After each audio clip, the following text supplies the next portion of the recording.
People often say to me, you know who the real heroes are? I go, are they the real heroes? They go, no. I go, oh, they're the teachers. It's counterintuitive that it doesn't seem like a heroic job, but yes.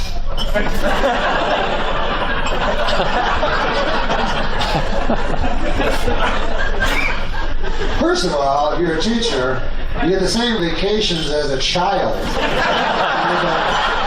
Like 4 months a year off.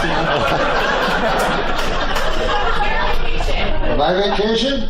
I get almost no time off. We're 48 weeks a year. So 4 weeks a year I get off. What about you? You're not one of those fucking teachers, right? You seem like a teacher. Now, are you a teacher? What do you teach? What grade? High school. What grade? What grade? No, but what grade? Not so easy when it's the other way around.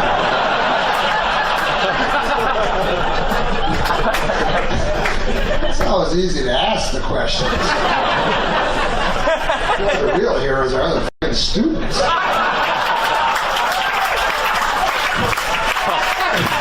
You actually have to answer the question.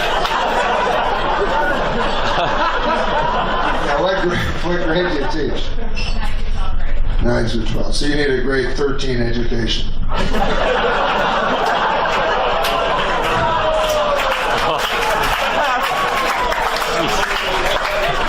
No, you're the real hero. No, you're the real hero.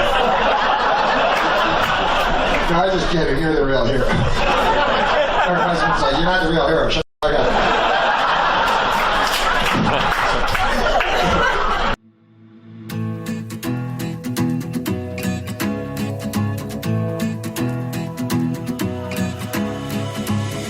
I've been searching for what's missing, but the answer.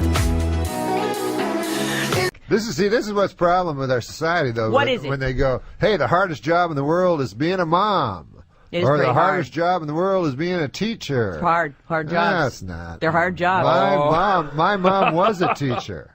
Let me She tell had you the two something. hardest jobs. I think She had the cooking is a harder easiest job. The teacher is probably the easiest job on the planet. Why? Let me How can explain you why. say that? First of all, my mother and my father were both teachers.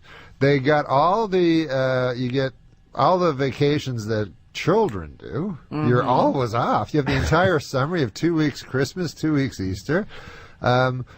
You work in an atmosphere where it's just you and children. With young, stupid, with short, stupid people. Yeah. They don't know much. You're brilliant. Yeah. You don't have to learn anything. They're all frightened of you. You can say anything you want. You never take a test. See, I don't know if you've ever That's gone. true. I go now. When I was a kid, I thought my teachers were so smart. Now I have a kid. I meet these teachers. They're not smart at all. How can you say that? Because it's true. They're just like regular goofy people. Well, that's, and they that's have what the you realize. and they have the only. My kid's teacher went crazy, and they could not fire her because of. Because the job's so hard, the kids made her crazy. Yeah, but she has whatever you call it, tenure. They don't have that in any other job. No, I know. They have a union that has a stranglehold on. They got to fire you before your tenure starts. Yeah.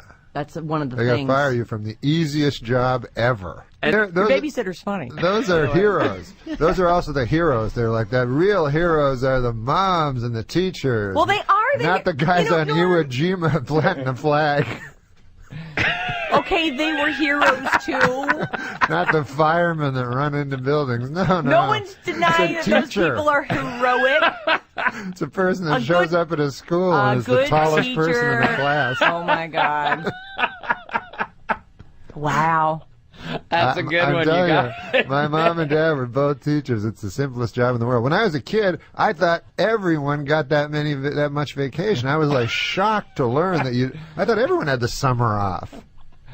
I thought everyone had 3 weeks off for Christmas. Well, when you're doing your own sitcoms, surely you have 6 months a year off. I mean, that has to be teacher-esque. Exactly. It's teacher-esque. Don't they say that having a sitcom is about the closest you can get? That's about the hardest job in the world. No, shut up. Yeah, those are That's the real easy heroes. fun. Oh my God, you're making the people laugh. Lindsay, you're on the air. Hey, Norm. Hi, Lindsay. Hi, I teach 5th grade. grade. Uh-huh. Yeah, it's hard. Yeah. Oh, I'm sure it's hard. I mean... 805 says, rude. I'm a second grade teacher and I hate you.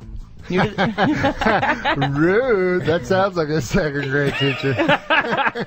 No, Jimmy, that was just rude. Can you think of another way to say that? To be a second grade teacher, you just have to be smarter than a second grade student.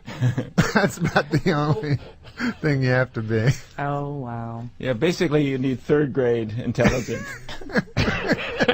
Norm. I actually have a pretty funny story that I think you'll enjoy. Can I wait, Daniel? Can I ask this quickly? Yep. When you produced Norm's first segment for Letterman, was it a stand-up hit?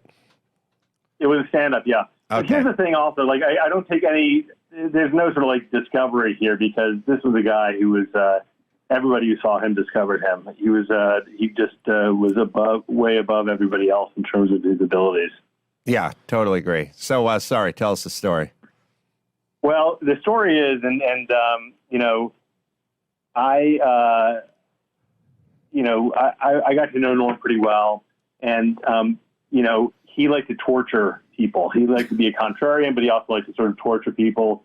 And he was at the time knowing that I was Rosie, and he'd come and visit me in my offices all the time. And Rosie was very popular. He would make tons of jokes about her, you know, girth. Mm-hmm. And it really like hurt Rosie's feelings quite a lot. And she loved Norm, as did everyone. And I said, well, let me talk to him. He's a reasonable guy. He's a nice guy.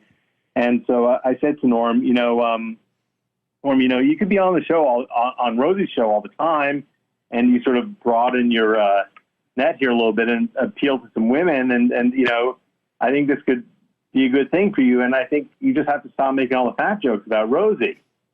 And he said, no, you're right. And he agreed. And I told Rosie, who was like, you know, really happy. And the next night, you know, Norm went on Conan and, you know, immediately started right in. And he said, you know, this Rosie O'Donnell show is quite the phenomenon. And Conan sort of gamely agreed. And then immediately started, you know, he said, have you seen there are all these flowers lining the hallway, their dressing room, which was true. There were. And Conan said, no, I know, it's amazing. And Norm said, you know, I didn't know you could eat flowers.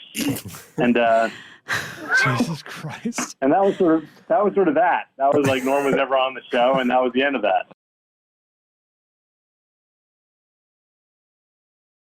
This is an exciting day here at 30 Rock. You know, the Rosie O'Donnell show premiered today. And I was in its tapes at the same floor as Saturday Night Live on 8H. Mm-hmm. They had flowers sent. There was the whole...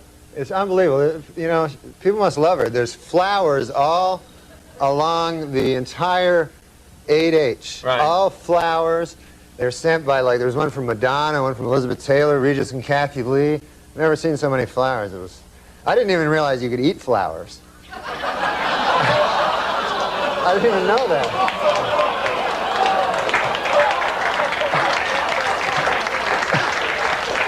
But, no. Hiya, Rosie. I'll be your pal. That's mighty neighborly of you, Norm. No, she's nice of you to eat all those flowers. No, she's great. The show is great, you know. You're screwed now. Yeah. Soon, Barbara. Rosie O'Donnell hates me, too, so... Norm MacDonald in studio. That was a long, dull story. No, I liked it. And...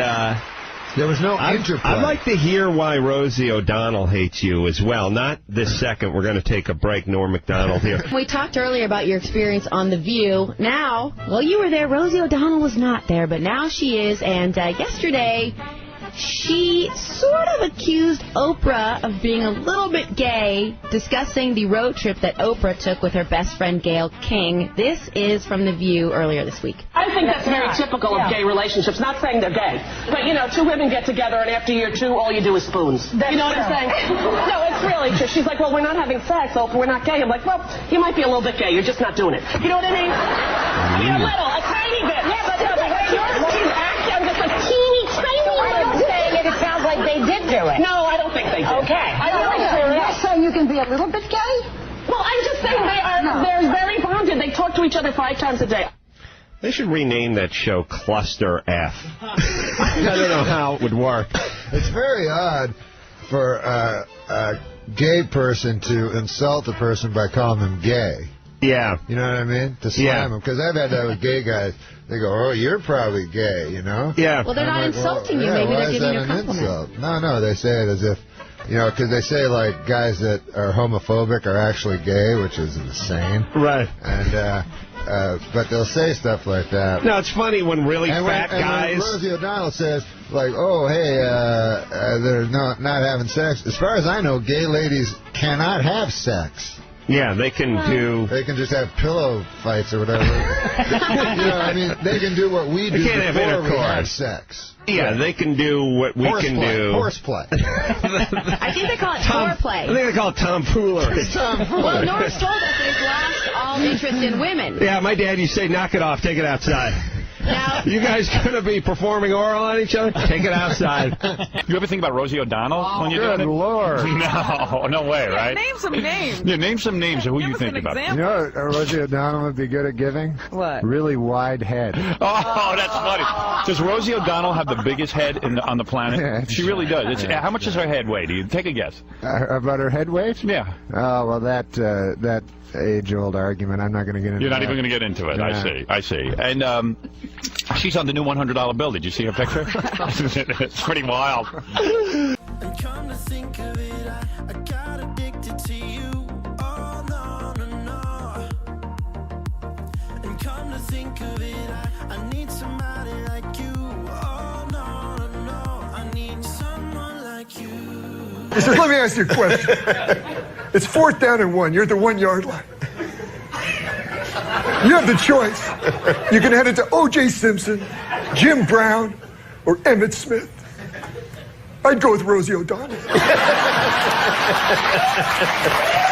Unfortunately, the radio station launched the day after Princess Diana died, so it was it wasn't quite the sort of fanfare and celebration. Now a bit like when Farrah Fawcett died, and then it was usurped by Michael Jackson. Somebody told me the Queen murdered her. Yes, she did. Yeah. Yes, that's well known in England, yeah.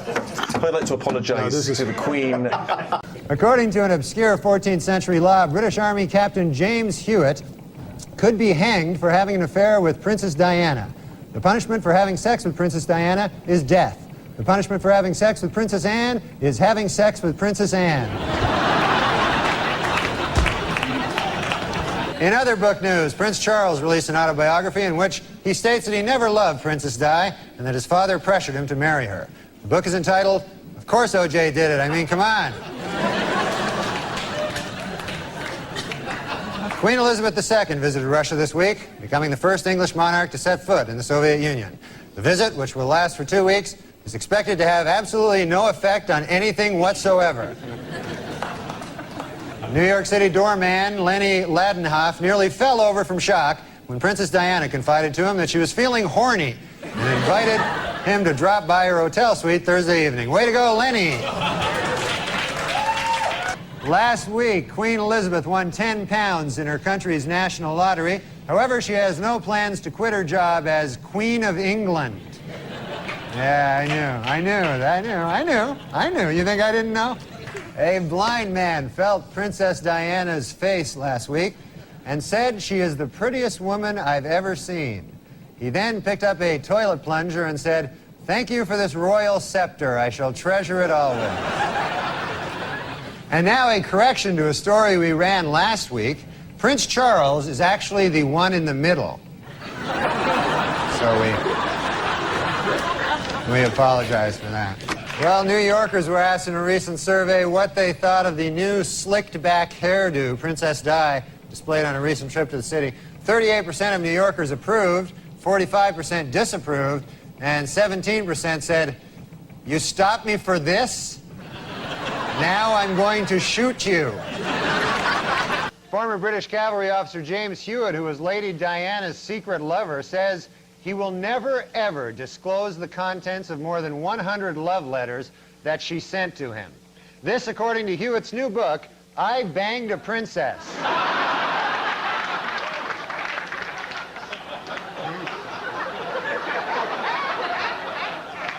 In England, a much-publicized videotape of a naked Princess Diana having sex with her lover, Captain James Hewitt, has turned out to be a fake. But on the bright side, it's still a video of two naked people having sex. The Franklin Mint has announced plans to market a Princess Diana porcelain doll. And the timing of the move has made some people very unhappy. Critics charge that the doll is in poor taste, and they're even more upset about the Franklin Mint's other new offering, porcelain landmines.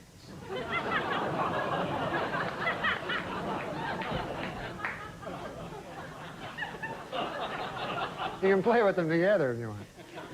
A Tampa businesswoman who bought several of Princess Diana's gowns as a collector is now putting them on display to raise money for charity. However, her method of display is being described by many as inappropriate.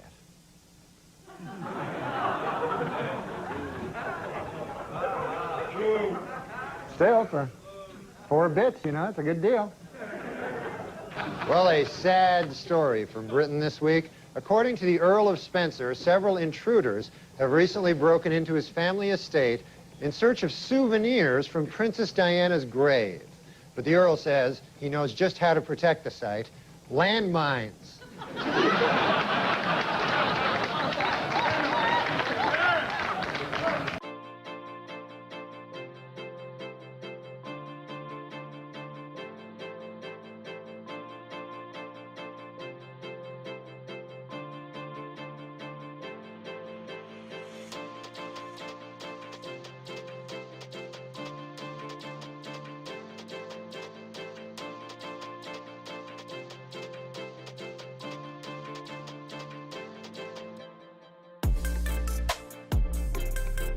I use my time for you know what I do? I do a lot of charity work for things that people, I don't like arguing with people, you know, when they have another opinion than me. So what I do is I pick very popular opinions, and then I work for those people. Like, for instance, there was, you know the landmine big thing? Princess Diana, one of the greatest people who ever lived, she was against landmines.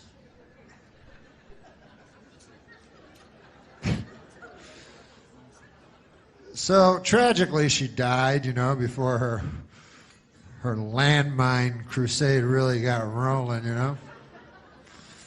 And of course, it was a terrible tragedy and everything like that. And then she died. And hey, how about this? Remember when she died, and then Elton John wrote that song for her, but it was the same song that he wrote for Marilyn Monroe? It seems like kind of a jip.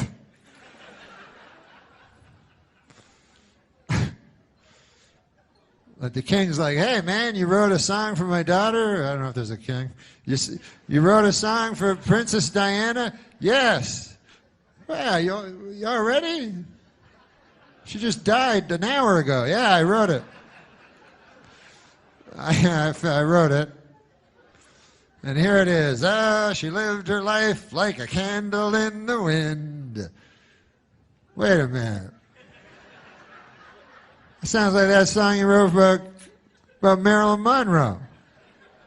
Well, it's a little bit. Some of the same words.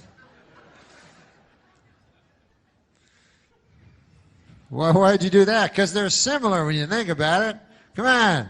Marilyn Monroe, she was taking crazy drugs and promiscuous, running around. Man, you know, you never knew if she was going to live or die. She's just living her life crazy like a candle in the wind, you know. And Princess Di, she lived in a castle. But, you know, they're sort of the same. They were blonde. I got to go. But anyways. I forgot what I was going to say. Oh, that I am very against landmines. So I will go and I will make, I'll go to protests, you know, and I'll have that big sign that says, no more landmines. Because if you don't know about landmines, hey, you're educating me about stuff tonight. I'll educate you a little about landmines, you know, because there's many different causes, you know. And landmines are terrible. What they are is they put them underneath the earth, and then you step on them, and they blow you up. So I go there, and I protest against them. And what's fun about it is there's very few counter-protesters. You know, there's a couple of guys out there, but clearly these guys are in the pocket of the big landmine companies in this country. You know, I don't mean to get all Bill Maher on you or anything, but if you think that the landmine companies in this country care about you, the little person, they don't care about you. They care about blowing you up when you're not expecting it. That's how they make their money. No. How is life? I know besides thinking of these news story things and stuff like that, you having a good time? You able to relax over the summer, have a good time? Am I able to have a good time? My cat just had a heart attack. Are you serious? Yeah, he had a heart. You ever hear such a crazy thing? No, I didn't know they got things like that. Yeah, they get heart attacks. So I got it off Steve Corrin, this writer up at Sure, Saturday Night I know Live. him, yeah. Yeah, so he gives me his cat. Mm-hmm. Turns out it's some kind of a defective cat, So he's a nice cat and everything. I'm getting along with him. I come back to my apartment last week. The cat's like foaming at the mouth. He's shaking like this. He's foam coming out. So I didn't want to get near it. I thought maybe he'd, who knows? He was delirious. Maybe he'd think I'm a mouse. So I didn't want to get near him. So I phoned 911. I panicked. I phoned 911. Right. Which turns out it's just for people. I didn't know that. Didn't know either. They got mad, man. They said they would have me arrested if I phoned back. Oh, okay. But anyways, I love this cat. It's a good cat. So I took him down. I got him in a cab, and I took him down to the hospital, the animal hospital. Uh-huh. And the guy tells me my cat had a heart attack. He takes him away. He says, oh, yeah, he had cardiac arrest and stuff. And he started asking me questions about, like, he says, I said, what would cause that? He goes, diet, stress. Stress? Yeah. Well, he had a big promotion coming up. So, and then he let me visit the cat. Uh-huh. He says, you can visit the cat, There's visiting hours. I go, all right. So you go in this room, and then they bring the cat in a cage. He's all drugged up. And then they put the cat, like, on a bed. And then the guy goes, okay, we'll be back in a half an hour. You have half an hour, So I'm with the cat, like, for half an hour. So after 5 minutes, I figured, I got a life to get back to. It's a cat. So we go out, and so afterwards he told me he had he said, okay, he could have an operation, which was like $4,000, which, I could buy like 100 cats for that, But then I figured, what the hell would I do with 100 cats? Right. So you got the cat. You sprung for the operation. No, I didn't. Oh. No, there was another thing where he's on medication, and I have him on medication. I have this medication, and he said there was some good news and bad news. He said the bad news was the cat only has like a 20% chance of survival, but he says the good news is it's just a cat.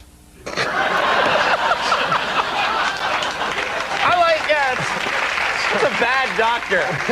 He's a bad doctor, too. I find out more and more about you every time you come on the program. I always study up on a file, and I learn more about you. And I was really surprised to learn. I didn't know this. But you were a bartender. Yeah, I did a lot of jobs before I got into comedy, and for a while I was slinging the hash. No. You idiot. That was when I was a fry cook.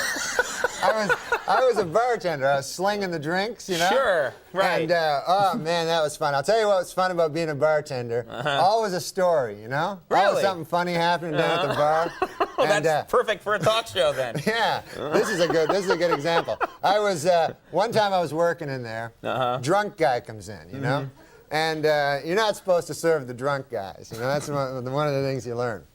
So, okay. And also you learn how to make the drinks. Yeah. But, so the drunk guy comes in, real drunk, 3 sheets to the wind, So this character sits down, and I says to him, I says, what do you want? I can't serve you, He goes, I don't want a drink, he says, He says, I want to shoot a dart at your dartboard, So I go to the guy, I say, you can't shoot a dart at my dartboard. He goes, you're not in this, you're drunk, I said, I'm not going to let you, that'd be dangerous. That's a sharp thing, a dart, So the guy goes, no, let me shoot one shot at the dartboard. So I go, all right, one shot, that's it. So the guy shoots the dart, bullseye. I never seen anything like it, you know? Even in his state, bullseye. So the guy says to me, he says, what do I win? You know? So I don't know what he wins. I'm confused, you know? So I start looking around, try to find something for him, and I see right in the bottom of the bar area, there's a shoebox with a turtle in it. From where? What is that doing there? What? I was gonna give it as a gift to my nephew. He wanted a turtle, and I said, I'll get him a turtle. That'll be a good gift. Okay. But then later I thought, that's a dumb gift, a turtle. Nobody likes a turtle, you know? The kid will probably just put him on his back until he dies. Kids are cruel, you know? So I said, why not just give it to this drunk? Okay. You know? Okay. So I said, here's your prize, here it is. And so the guy takes it in the shoebox, you know, and he goes, thanks, and he walks out with it. So I figured that's the last I'll ever see of that guy. Sure. 2 weeks later, the guy shows up again. Drunk again. So now I go, oh my God, that's that guy from 2 weeks ago, you know? So he walks up to the bar. I go, I can't serve you, buddy. I can't do that. He goes, I don't want. He says, I want to shoot a dart at your dartboard. I go, no, man, I let you do that before. He goes, but I got a bullseye. I say, yeah, but you can't do that again. You know, it's luck. He goes, let me try. So he takes it, shoots it, bullseye again. Oh, man. So he goes, what do I win? You know? So I'm confused. I don't know, you know? I look around. I go, I don't know. I go, what did you win last time? He goes, last time I won a roast beef on a hard roll.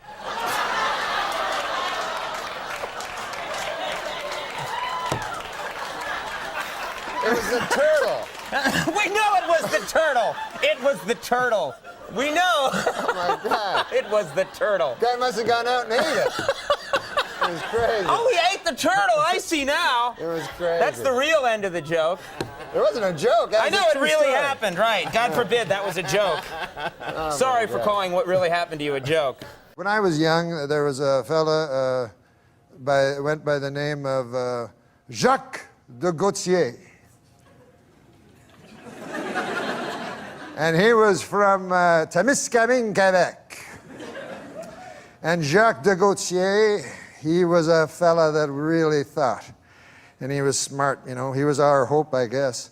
And he was, while I was scrabbling to get out of high school, Jacques Zagatineau had already... I think you just changed his last name.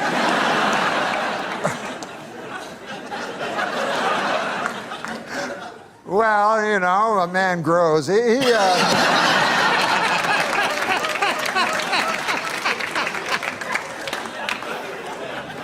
But this is the point. Yeah. Jacques de Gatineau, he went to McGill University and he got 3 degrees, by golly. And he went over across the pond to the fellers with Cambridge, and he even stood up to them. And we thought, boy, he's going to be the next. We had Jean Marchand, Gérald Tertier, Pierre Trudeau, the 3 wise men of Quebec. By God, Jacques de Gatineau was going to be the next. Give me the next gun. Yeah, but he vanished. And I met him, I started to do stand-up and travel from here to there and to here again. And one time I was in Niagara Falls, and gosh, I went over to the Sea World there. You know how they have the Sea World? You know, with the different fish. You know. I didn't know that, but okay, yes. Beluga. The Sea World, I've been there many a time. Okay, so I was checking out the beluga whales and stuff, and I look over, and who do you think I see? I hope it's that guy. No, it was just an attendant, but he showed me to the place I wanted to see, which is where they feed the little baby dolphins, because I love dolphins, you know. And who do I see there but Jacques de Gatineau? And here he is, he's feeding the baby dolphins. And I go up to him and I go, Jacques de Gatineau, I feel shame for you. You were our hope. You were to go to Canada, Canada's nation's capital of Ottawa.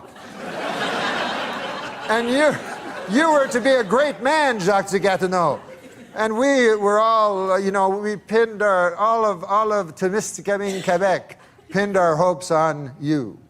Now that's a hell of a burden for a man to have a town's hope pinned on them, isn't it, Conan? It is a lot, big burden. So he was feeding these baby dolphins, you know, and I said, I'm ashamed of you, Jacques Gatineau. You could have done so many great things. And he said, well, I think I'm serving a youthful porpoise. Now, I believe that...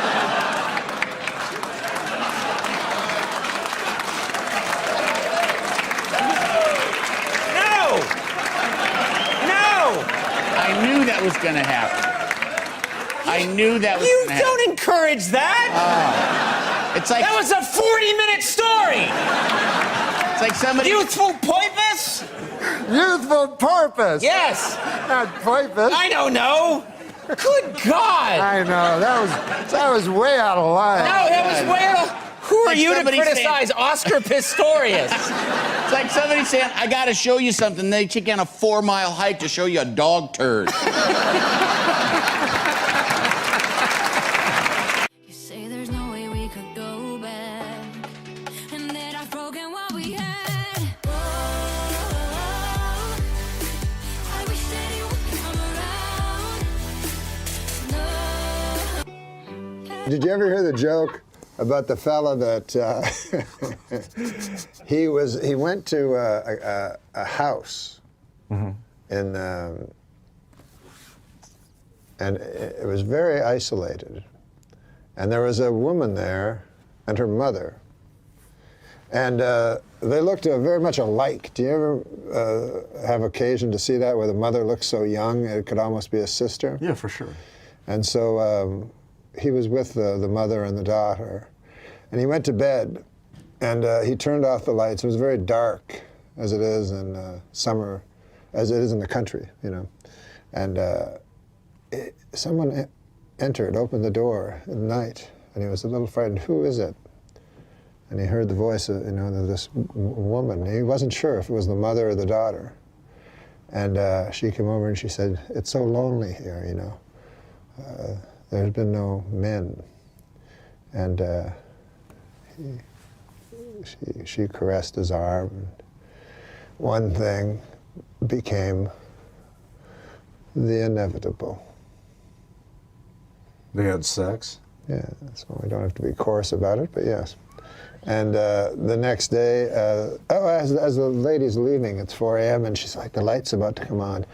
I must leave. And the fellow says, but who are you? I must know.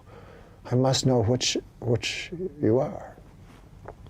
No, you can't know. And she leaves. And so the next day, the man wakes up, and they're having breakfast. And he looks, you see, from the mother to the daughter, trying to find a signal from them, but gets nothing, you know. And so that night, the same thing occurs. And again, he says, I must know. Who are you? You can't know. I'm going to Melbourne tomorrow. I must know. You can't know. So she goes next day. He talks to them again. And he says, he's still getting nothing from them, you see? So the next night, the same thing happens. And he says, I must know this after she vanishes into the house. He says to her, I'm going to Melbourne tomorrow. Will you go with me? Your caresses are so wonderful. And your lovemaking is non-perial. And he feels the tears run down his chest from the girl. She goes, I can't go. I cannot go. So he still doesn't know if it's the mother or the daughter. And as he's leaving, he shakes the hands of both the mother and the daughter, and he shakes them firmly to try to get some feeling from them, but nothing, still nothing. And so he leaves. And the old man, the driver, drives him to the boat where he is to sail away to Melbourne the next day. And the old man says, you know, why this place is so isolated? No. The man says, why? Well, it's so isolated, you see, because there is another sister that lives there, a leper.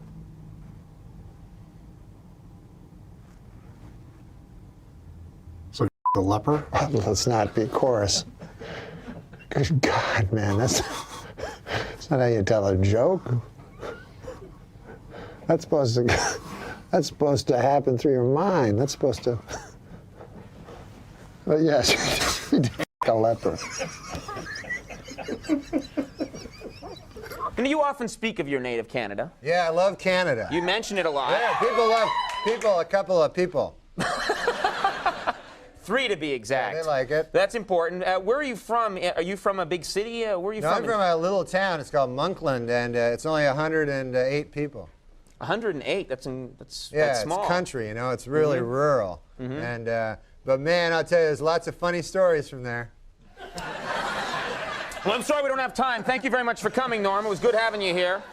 It was Norm MacDonald. Good night, everybody. Because farm really? people, you know. There are funny stories from this town. Yeah, because farm people, they all seem to be, there always seems to be a funny story. I remember one time. There better be, Norm.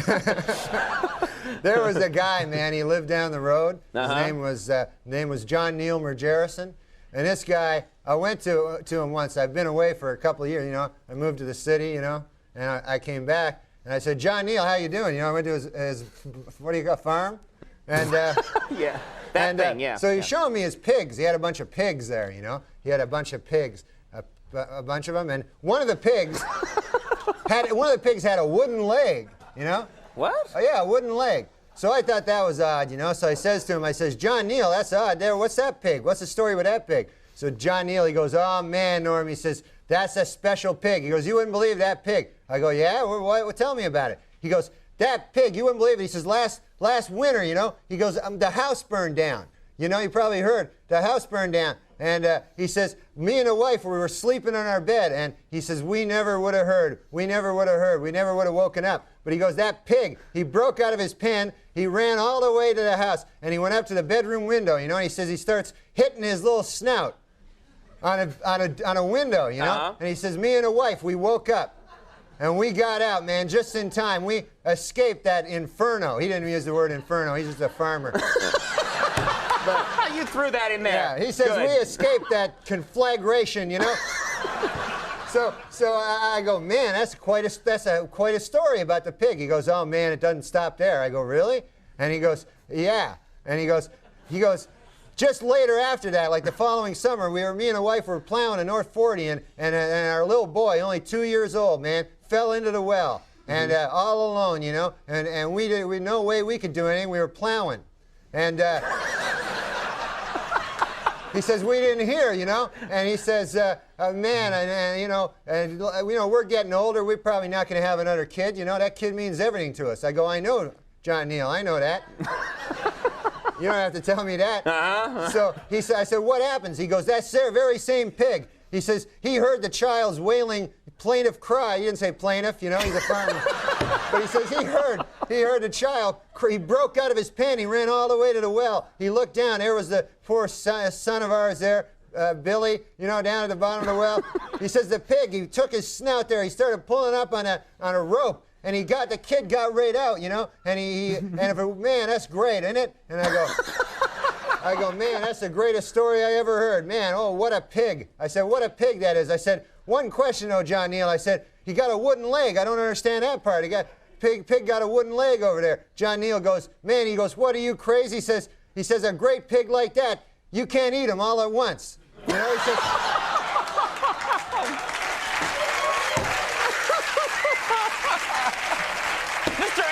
Lincoln, everybody. Yeah, all right. I can never forgive you. All right, well, let's mention this. Saturday Night Live this week's with Phil Hartman. Yeah, it's going to be exciting. Gin Blossom's on that show. That's a great show. I don't know who they are, but Phil Hartman is great. Norm MacDonald, everybody. Richard E. Grant, Gold Dust are coming up. We'll be right back.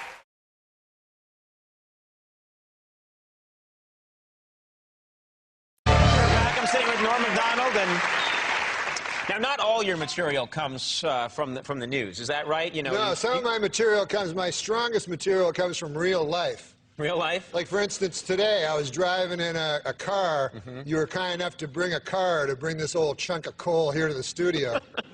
We send cars for our guests. Yes. Yeah, so I got in it, and I get material that way. So my driver. What do you mean? How do you get material that way? You get in the car, and what happens? My driver tells me a joke. The driver we sent to pick you up told you a joke. Yeah. And you're going to tell it now on the show. Yeah, that's how I get a lot of my material. Okay. Why don't we just have him on next time? That guy. That guy. No, wait till you hear me do it. So the guy, he goes, I say, I'll be the guy. Okay. A moth goes into a podiatrist's office. A moth goes into a podiatrist's office. Right? You are correct. A moth goes into a podiatrist's office, and the podiatrist's office says, "What's the problem?" And the moth says, "What's the problem? Where do I begin, man?" He goes, "I go to work for Gregory Olinovich, and all day long I work." Honestly, Doc, I don't even know what I'm doing anymore. I don't even know if Gregory Olinovich knows. He only knows that he has power over me, and that seems to bring him happiness. But I don't know. I wake up in a malaise, and I walk here and there. And the podiatrist says, "Oh, yeah?" And the moth goes, "Yes." And he goes, "At night, I sometimes wake up, and I turn to some old lady in my bed that's on my arm. A lady that I once loved, Doc. I don't know where to turn to. My youngest, Alexandria. She fell in the cold of last year. The cold took her down, as it did many of us. And my other boy, and this is the hardest pill to swallow, Doc. My other boy, Gregorio Ivanilidovich. I no longer love him. As much as it pains me to say, when I look in his eyes, all I see is the same cowardice that I catch when I take a glimpse of my own face in the mirror. If only the cowardice was stronger, then perhaps I could bring myself to reach over to that cocked and loaded gun that lays on the bedside behind me and end this hellish facade once and for all. How long a drive was this? Do you live in the valley? Where do you live? Please, sorry. He says, "Doc, sometimes I feel like a spider, even though I'm a moth, just barely hanging on to my web with an everlasting fire underneath me. I'm not feeling good." And so the doctor says, "Moth, man, you're troubled. But you should be seeing a psychiatrist. Why on earth did you come here?" And then the moth said, "Because the light was on."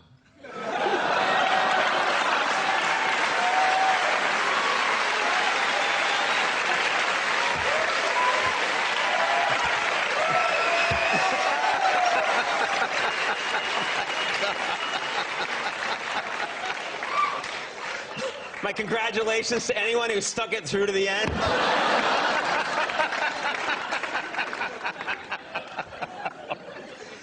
So Norm. What?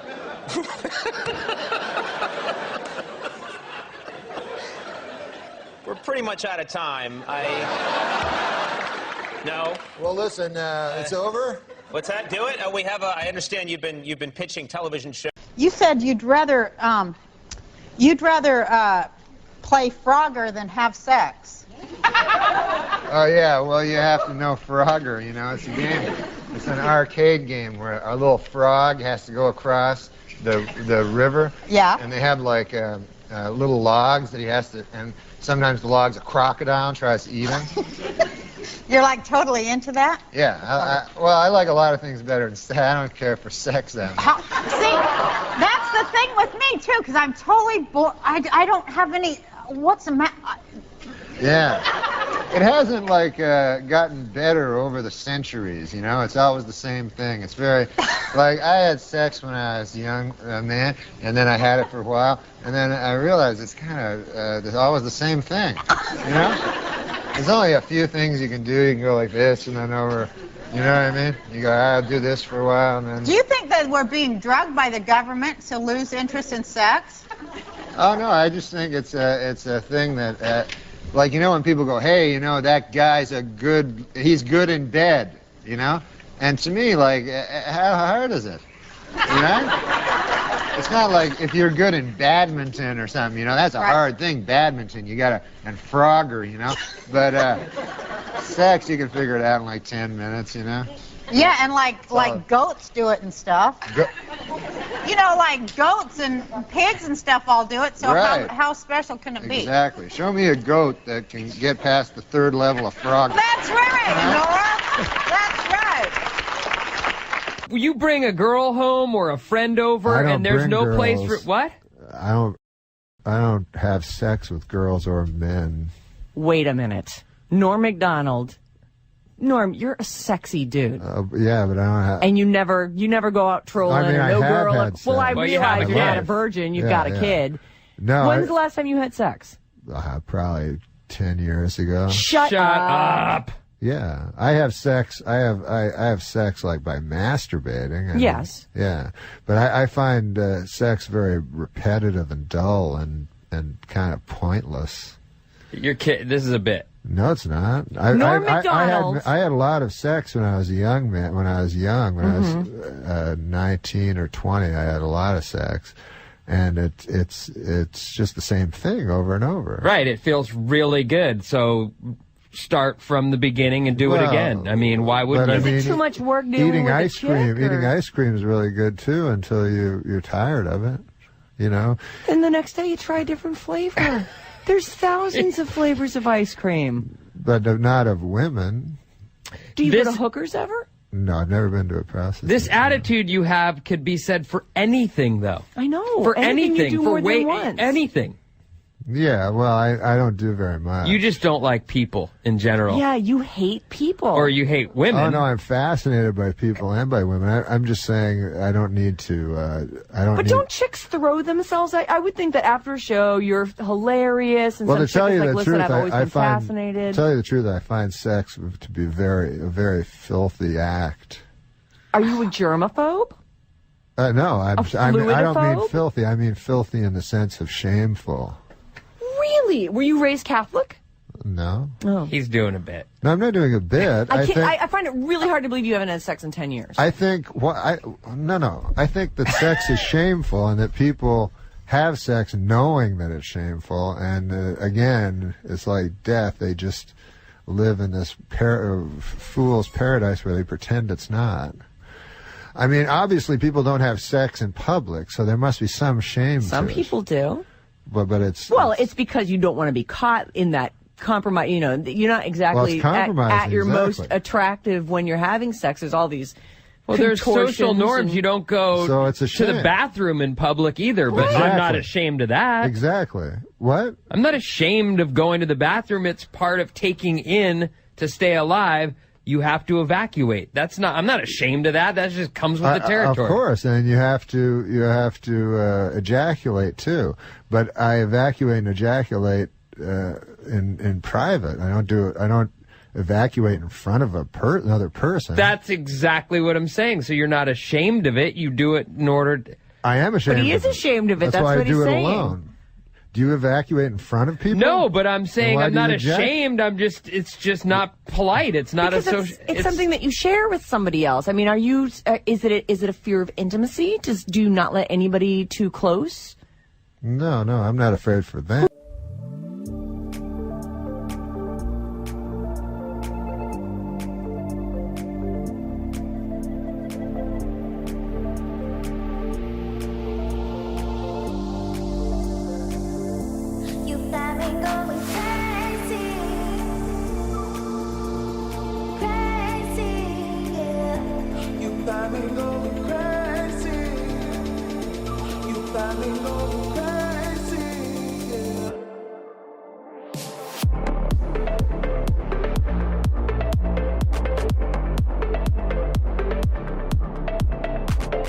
Now, what was this thing they did on Extra about you and Elle Macpherson? You guys had an affair or something? No, that was all nonsense. Was it? Yes. Yeah, because sure. He's a married man. You know, right. She came to the show, and she's like very flirtatious to everybody. Right. So then somebody started this crazy idea that.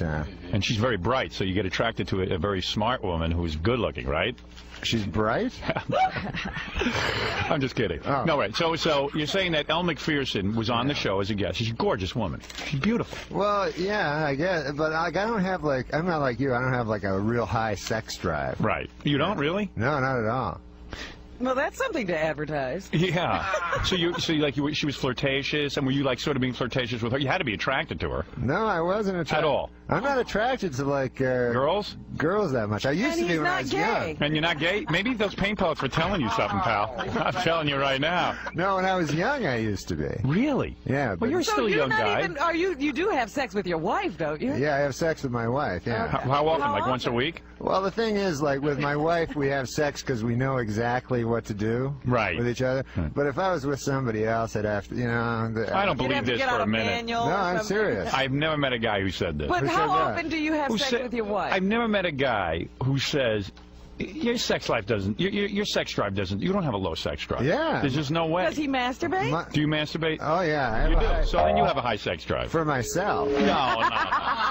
So when Elle Macpherson is running around in a little short skirt and she's looking gorgeous, don't tell me you're not thinking about doing her. And don't, you No, are. I swear to God, I'm not. Really? No, I've been to the doctor about this. Really? Yeah, You've gone to a psychiatrist? No, a physical doctor. Because you're saying, hey, I don't get aroused that much. A urologist. Yeah. Really? Yeah. But wait a second. Mentally, you get aroused, right? Is he having trouble? Are you having trouble getting aroused? I'm telling you, you're gay. No. Wait a second. You're telling me. No, I can masturbate as much as anybody. Okay. No, not as much as me. Believe me, don't take that challenge. He has more free time, I bet. Wait, Norm, I don't understand something. What? You went to a doctor, you said, hey, what's with me? I'm around Elle Macpherson and I'm not getting aroused. I didn't mention her. Yeah, but and you started to get concerned that, hey, why am I not getting aroused around these beautiful women? Yeah, because I used to always get aroused all the time, no matter what. Like I could see a giant fat woman, like part of her ass. Right, and you get excited by that. Yeah. Are you on medication of any kind? No. I just now I'm just. Do you need that testosterone patch or something? Yeah. What's that? Yeah, it makes you more masculine. You know what I mean? But then your hair falls out. Yeah, you got to be careful about that. Yeah. Wait, explain something to me. What's are that? you putting me on or are you being serious? No, I'm serious. You're being serious. It's hard to tell him. You're saying, no, I think he's a straight ahead kind of guy. Oh, I'm serious. I've only met Norm once, but. I would love to talk to the doctor. Right. Well, actually, I met you twice. I met you backstage at Letterman, too. So, you're telling me, let me get this straight. Yeah. You got concerned because you're around a lot of beautiful women and suddenly you weren't getting as many erections as you used to. Right. You go to the doctor, he checks out your weenie. Oh, he checked out my prostate. Right. And was anything wrong? Was anything wrong? The only wrong thing, yeah. Well, no, really. There was nothing wrong. Nothing. He said, can you masturbate? Same thing we asked. Yeah, so I go, yeah, sure, I like doing that. Right, so, and your wife and you have sex, what, once a week? I have sex. Wait a minute. So, Norm, what do you think about? What? When you're masturbating? What do you think about? Well, fat woman's ass? No. Like, who do you think? Did you ever think about Elle Macpherson? No. Oh, I don't believe that. Who do you think about? I don't think girls about, you just met. I'll tell you something. I can't think about, girls that I don't think I could have sex with, because I don't have that good an imagination. Right, it's got to be someone you think you can get. Right. That's how I am. Right. So sometimes I think of kind of unattractive girls where I'm right when you're doing stuff. Right. Yeah. Yeah, I do that too though. Yeah. Sometimes one of the interns here or something I'll think about because I think that I could definitely get her. You ever think about Rosie O'Donnell when you're doing it? Good Lord. No way, right? Name some names. Yeah, name some names of who you think about. You know what Rosie O'Donnell would be good at giving? What? Really wide head. Oh, that's funny. Does Rosie O'Donnell have the biggest head on the planet? Yeah, she really does. How much does her head weigh? Do you take a guess? About her head weight? Yeah. Oh, well, that age-old argument, I'm not going to get into. You're not even going to get into it. Yeah. I see. And she's on the new $100 bill. Did you see her picture? It's pretty wild. Wait a second. Now, this is fascinating because I don't know that much about you. No. Who does he think about? That's what. See, I'm old. I'm like 33 years old. Oh, that's real old. I'm 42, dude. Yeah, well, I mean, gee, I didn't know you were. That's young. But it's still fun, I like having sex with 33, my wife. and how many times a week do you have sex with your wife? Be honest. My wife's very beautiful. Is she? Yeah. How did you get her before you were famous? Was it a difficult thing? You know, I don't know. I was just a nice guy. Are you really charming? She was, no. Because you're a good-looking guy. I'm not charming, but Right. I'm just, you know, I don't know what I'm doing. Right. And then she didn't know what she was doing, so, you know, we just... You got married, like most people. Yeah. And you got married, and she's good-looking. She have a nice body and everything? Yeah, she's very pretty. And so what do you get her, like 2 times a week? What's that? What do you get her, 2 times a week? Get her. Yeah, get her. Come on, man. You're not that old that you don't know what that means. 2 times a week's a little much. You know, That's a lot. See, you're like me. Yeah. And it happens once a week. So I'm laying in bed with my wife yesterday, and I said to her, you know, let's have some sex. She said, Saturday night I'll come visit you at the movie, and we'll have sex there. Really? Yeah. She's waiting to come visit you. It's Saturday night. Saturday night is when I get sex. Then I watch you. That's like Archie Bunker or something. I usually get it at 11 o'clock, and by 11:30 we're good. And, we're all cleaned up. We're laying in bed, and we're watching Saturday Night Live. That's it. So, yeah. So you have like specific days. Yeah. That's kind of sad. Yeah. Oh, so you do it spontaneously. Spontaneously but every once a week. 3rd year. Right. So you might actually, you don't know when it's going to happen. Boy, that's exciting. It could happen anytime. Yeah, wait another couple of years. You'll be down to a Saturday night. Does your wife at least let you go everywhere by yourself, or do you have to accompany her everywhere? Like after the show, when you go to this diner, do you have to go with your wife, or do you go by yourself? My wife lives in Los Angeles. Oh, she does? Wow. Yeah. Oh, that's a great marriage. Yeah. Well, I go back to Los Angeles. I'm only here, like, when I do the show. Oh, really? But don't you have to be here to write and stuff? Yeah, but that's only 20 weeks a year, and then the rest of the time I'm with my wife and kid. Oh, that's cool. Yeah, that's great. Also, you get a nice little break. So you were here alone, and Elle McPherson's coming on to you, and you had a little affair with her. Good Lord, no. I don't know, man. No. You know, he's setting himself up as a challenge, saying it's hard to get him aroused. Women like that. Do you hope each week for an ugly female co-host on Saturday Night Live so that you don't have to fall in love with her? Oh, man. What a... Weekend Update with NORM MACDONALD.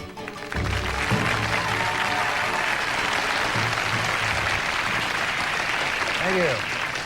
I'm Norm MacDonald, and now the fake news. Yesterday, Simpson trial judge Lance Ito allowed that mystery envelope to be opened, and it appears Simpson may already have won $10 million. The first deaf Miss America, Heather Whitestone, was crowned last week in Atlantic City. Although completely deaf, she is an expert lip reader. Personally, I don't think she's that pretty, you know. Not my cup of tea. Well, David Hasselhoff is a huge rock star in Germany, where his latest album sold 5 million copies this week, which once again proves my theory: Germans love David Hasselhoff. Christy Brinkley told reporters this week that her marriage to Billy Joel was over long before their divorce. The key moment, she said, came when she realized that she was Christy Brinkley and that she was married to Billy Joel.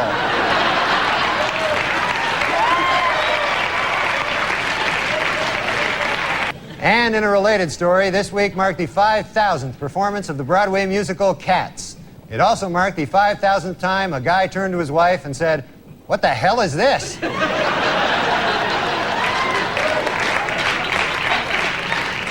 And finally, John Wayne Bobbitt is going to be an adult film star. He has been signed to play himself in the John Wayne Bobbitt story. The part of his severed penis will be portrayed by Pauly Shore.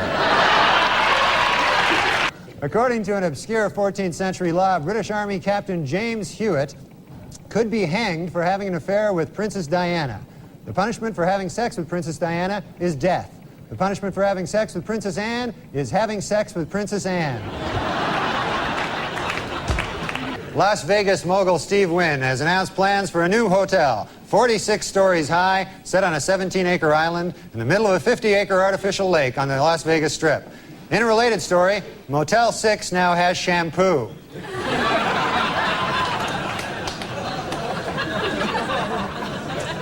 Well, a beef-flavored water for dog hit stores this week, and dogs are eagerly anticipating the arrival next month of the newest water flavor, other dogs' asses.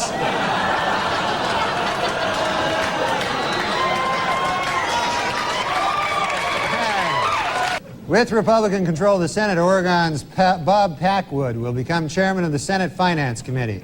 In a statement, he promised to massage the budget, goose interest rates, and, if possible, stick his tongue down the throat of inflation. A French man who calls himself the Snake Man was arrested this week after climbing up the side of a Manhattan high-rise. Yep, he climbed right up the side of a high-rise. Just like a snake.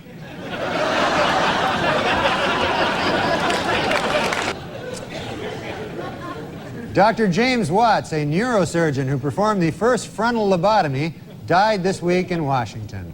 If you recall, a lobotomy involves drilling holes in the skull and then inserting and rotating a knife to destroy brain cells. What a genius. He'll be missed.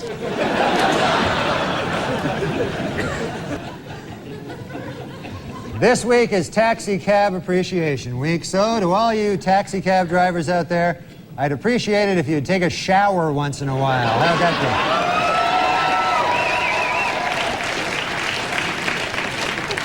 be? A new hangover-free vodka is on the market. Yeah, the ads claim that the 80-proof vodka is so pure, it's virtually headache-free. But before you run out and buy it, remember, it causes massive anal bleeding.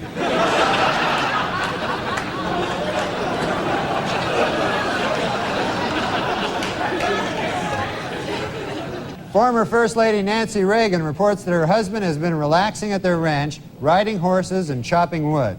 Sadly, eyewitnesses report that he was actually riding wood and chopping horses.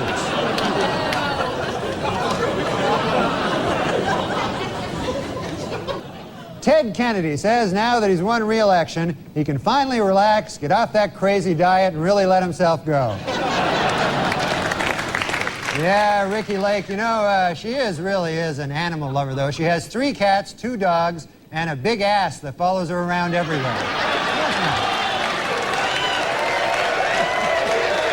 Well, there may be trouble in paradise. Lisa Marie Presley confirmed this week that she and Michael Jackson live in separate residences 50 miles away from each other. Lisa Marie was quoted as saying, "I guess being married to a homosexual pedophile wasn't such a great idea after all." Kenny G has a Christmas album out this year. Hey, happy birthday, Jesus. Hope you like crap.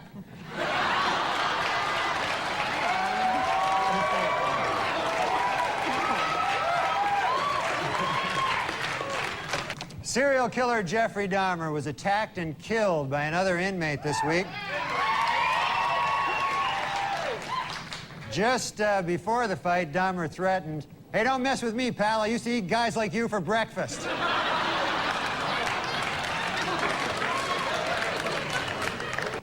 Yippee! Jerry Rubin died last week. Oh, I'm sorry. That should read, Yippee! Jerry Rubin died last week. Sorry about that. I'm sorry.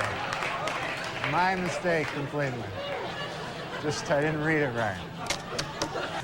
And now it's time for Weekend Update's movie reviews. This week I saw Interview with the Vampire. And here's my review. Not gay enough.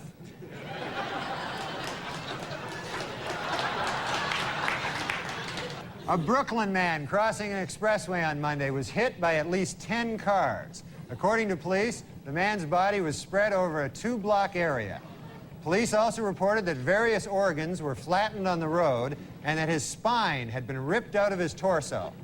The man is currently resting in stable condition at St. Mary's Hospital. Well, a study this week reports seafood is good for you unless it's fried. Yet another groundbreaking story from the pages of the medical journal, Duh.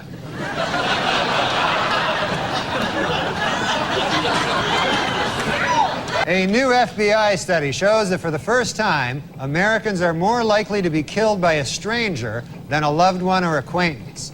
Their advice? Introduce yourself to as many people as possible.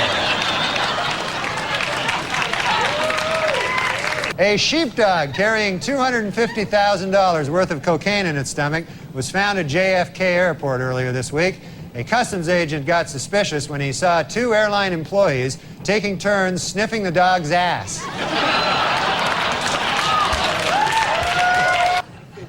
O.J. Simpson's lawyers have decided to skip hearings on DNA evidence and go right to trial. Asked why they did this, the lawyers replied, "We want to get O.J. acquitted as speedily as possible so he can get back to doing what he does best, killing people." There's a new 24-hour cable TV channel now. It's called Fish TV. The channel shows a giant aquarium of fish 24 hours a day, except from 2 a.m. to 3 a.m. when it shows the Byron Allen Show. In a survey this week, men said they preferred penis size to height. 62% of men said they'd rather be 5'2" with a 7-inch penis. 36% said they'd rather be 6'3" with a 3-inch penis. And the remaining 2% said they'd rather be 1'4" with a 300-inch penis.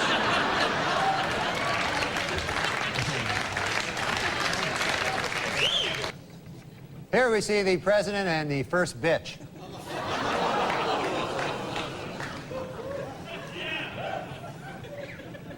Hey, slow down, you bitch. Let me catch up.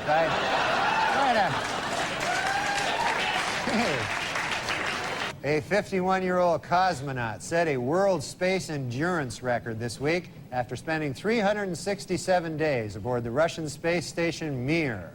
And also, as a side note, he also smashed his own masturbation record.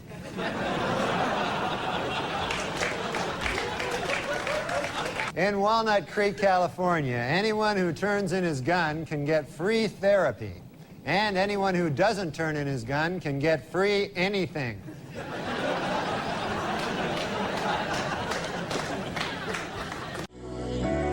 Straight to the heart. I went a long time acting like I wasn't broken apart by you.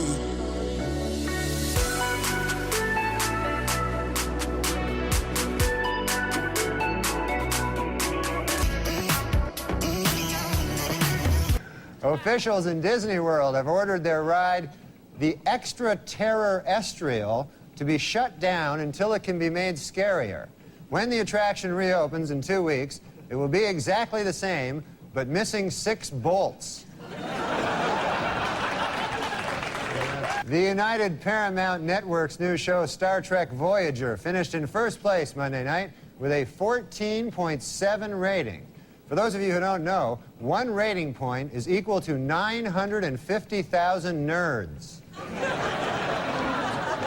In his book, O.J. Simpson says that he would have taken a bullet or stood in front of a train for Nicole. Man, I'm going to tell you, that is some bad luck when the one guy who would have died for you kills you. That's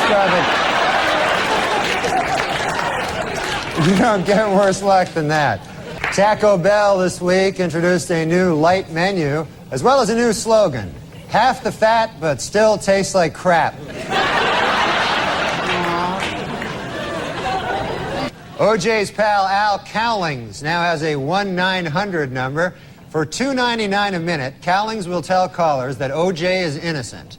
And for $3.99 a minute, he'll try to do it without laughing.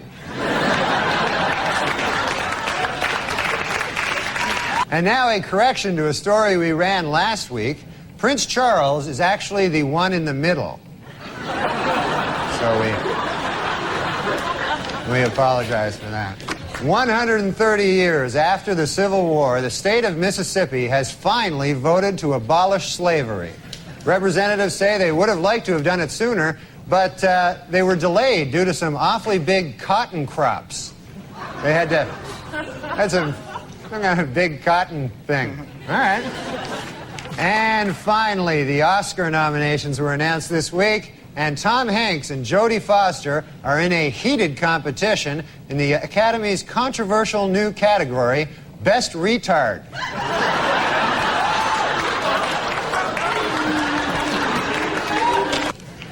Well, there's good news this week from strife-torn Ireland, where a historic peace agreement has just been signed. Gee, I wonder if anyone will celebrate by drinking. New medical research shows that men and women have different food cravings. Men preferring meat and women preferring sweets. Scientists trace this back to caveman days, when men had to go out and hunt for food while women sat on their fat asses eating chocolates.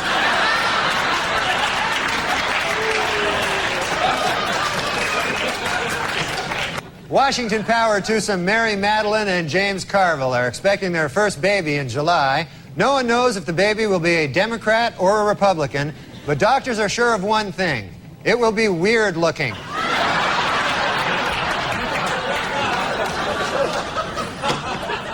This was Colin Ferguson's first week in prison. Ferguson has reportedly dismissed his cellmate, and from now on he will be acting as his own bitch.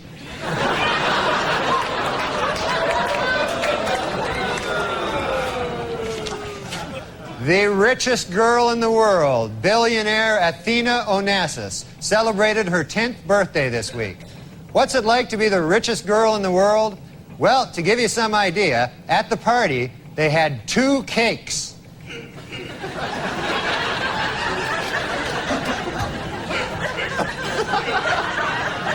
Due to a change in policy, Amtrak employees will no longer be able to kick homeless people out of Penn Station based on the way they look. From now on, they will have to go solely on urine stench. Some teenagers are snorting or injecting Ritalin, a drug prescribed to treat attention deficit disorder in children. Drug abuse experts warn that Ritalin can cause accelerated blood pressure, along with enhanced mental alertness, a surge of energy, and an increased sense of self-confidence. And remember, kids, those are bad things. According to a controversial new biography, Elizabeth Taylor likes her lovemaking loud, rough, and frequent. Coincidentally, that's also how she likes to eat. Well, it's official. There you go. Michael Jordan is leaving baseball to return to basketball. It is unclear whether the media will now refer to him by his old basketball nickname, Air Jordan, or his more recent baseball nickname, Senior Crappy. Newlyweds Tommy Lee and Pamela Anderson had their first argument this week. He wants kids, while she wants fake kids.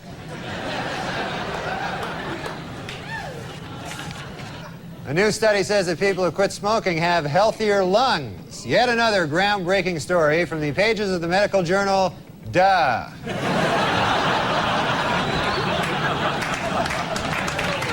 And in court this week, Cato Kalin testified that O.J. Simpson did not appear angry before or after the period of his wife's murder.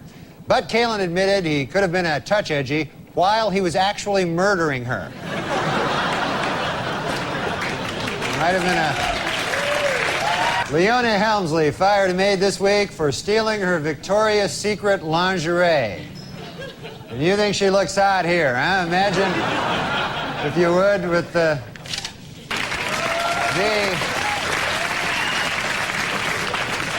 Hertz rental car company announced this week that it will buy 520,000 vehicles, increasing its worldwide fleet 24%. In addition, they will try to find a new spokesman who won't kill his ex-wife.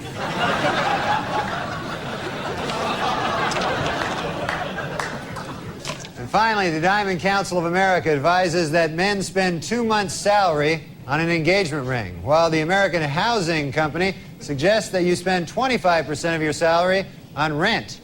Interestingly, the U.S. Crack Association recommends that you spend all your salary on crack. In medical news this week, scientists report there may soon be a vaccine for drug addicts, which completely eliminates the craving for cocaine. They caution, however, that the vaccine is extremely dangerous, highly addictive, and costs $10,000 a gram. This week at the O.J. Simpson trial, the infamous bloody glove was finally introduced into evidence, and O.J. didn't help his case any by blurting out, "There it is, I've been looking all over for that thing."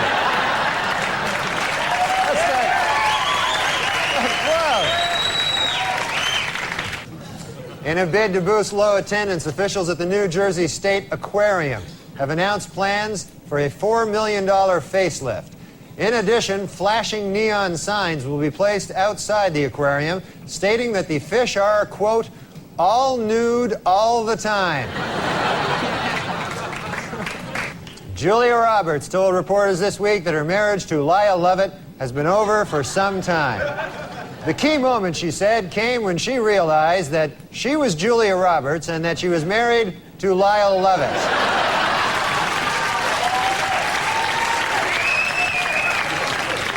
Last week, Duchess of York Sarah Ferguson visited the Big Apple and showed off her 14-pound weight loss. Hopefully, this will not interfere with her official duties of sitting on her fat ass all day long. Well, singer Willie Nelson, who was arrested recently in Texas for marijuana possession, saw the charges against him drop this week. A judge ruled the arrest had been illegal because police didn't have probable cause to search his car for pot. How about the fact he's Willie Nelson? Well, the magazine POV came out this week with a list of the best and worst jobs to have in the next century. Their 3 best were, in this order, multimedia software designer, management consultant, and interactive advertising executive. While their worst, for the 3rd year in a row, crack whore.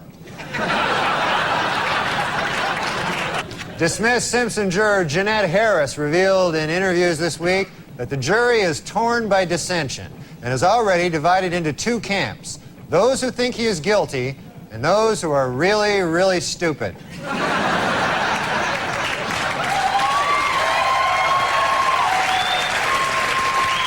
A Cambridge, Massachusetts juror found City Councilman William Walsh not guilty of malicious destruction of property after he removed 2 dildos from a sculpture in the City Hall annex. Walsh's defense was that he was walking by, saw them, and said to himself, "Hey, free dildos." Look at there. Well, Premiere Magazine's list of the 100 most powerful people in Hollywood hit the newsstands this month. In an odd bit of ranking, Demi Moore was ranked number 28, while her breasts were ranked 20 and 21. So, at a press conference this week, Washington Mayor Marion Barry said he wants private businesses to provide 5,000 summer jobs for a district youth program. He also wants some crack. At Virginia Commonwealth University, a professor is being sued following revelations that he spanked one of his students. It was the student's parents who first became suspicious when they asked, "What kind of marks are you getting?" And she replied, "Big red ones on my ass." So...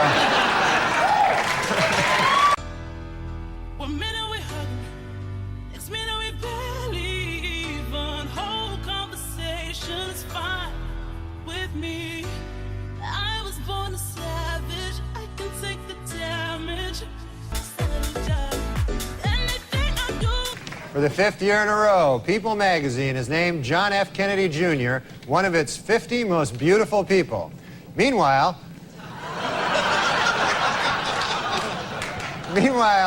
Big Red Nose magazine has named Ted Kennedy one of its 50 faces most ravaged by drink.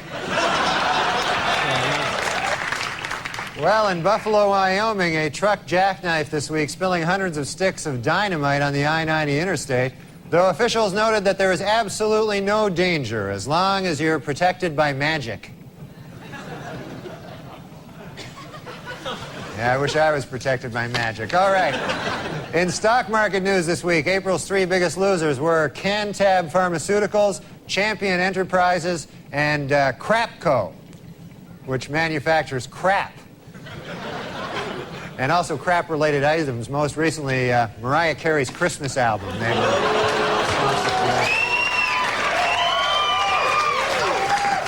Due to expected cutbacks in funding for PBS's The Frugal Gourmet, has announced that he'll be changing his name to The Cheap Bastard.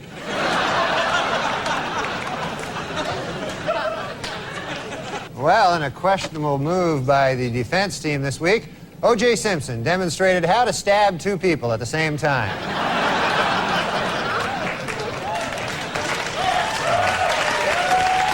Well, Gary Busey left the hospital this week after overdosing on cocaine last Friday. Doctors say Busey is okay and he should be back in the hospital in no time. Last Friday in Washington, D.C., the city's elementary school students pledged to stay drug-free as a gift to their moms on Mother's Day. Meanwhile, D.C. Mayor Marion Barry got his mom a great big box of chocolates. The Walt Disney Company has announced plans to build a $300 million hotel and entertainment complex in New York's Times Square. Construction begins next spring on their first attraction, Crack Horrors of the Caribbean.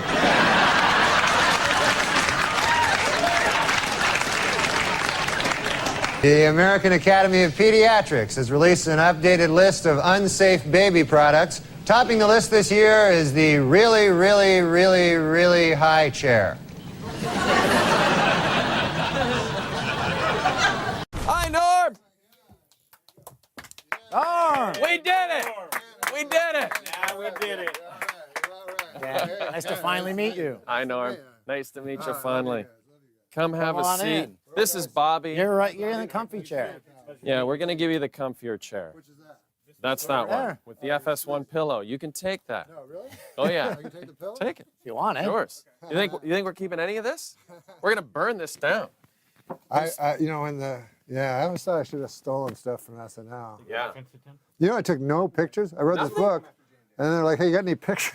I go, "I got nothing," because it was before you could take pictures with your phone. So you would have to have a camera. Yeah, like an actual camera. Yeah. And then go get it developed at like the CVS. Yes. Yeah, and the guy takes it through a curtain, some Asian guy, and Yeah. you're He like, develops it. when does that come back? It's like, It'll be back in a week. But it was exciting though, Yeah. back then. We 'Cause have. you'd come back. If you're interested, we figured you might be interested. Oh yeah. In this, especially this one. I mean, that's comedy, but this is also that's a little piece of our history there. Yes, sir. Well, Snowbird she starts with, which is the only song I know. And then Why the does last Anne song. Murray not have a residency in Vegas? Could she not Yes, sell right? out? she should Maybe be on able to. You're Fremont? right. Or even Fremont. But even what's that place? The other people do it. Oh. That town. My phone. Branson. Yeah, Missouri. Branson. Yeah, right. Anne Murray. Yeah. Anne Murray must have a following. Yeah, she would be good there. Gordon Lightfoot is just. He's hanging on by a thread. That's for sure. Yeah, he still does his Massey Hall thing every Yeah, year. yeah. And I don't think it's.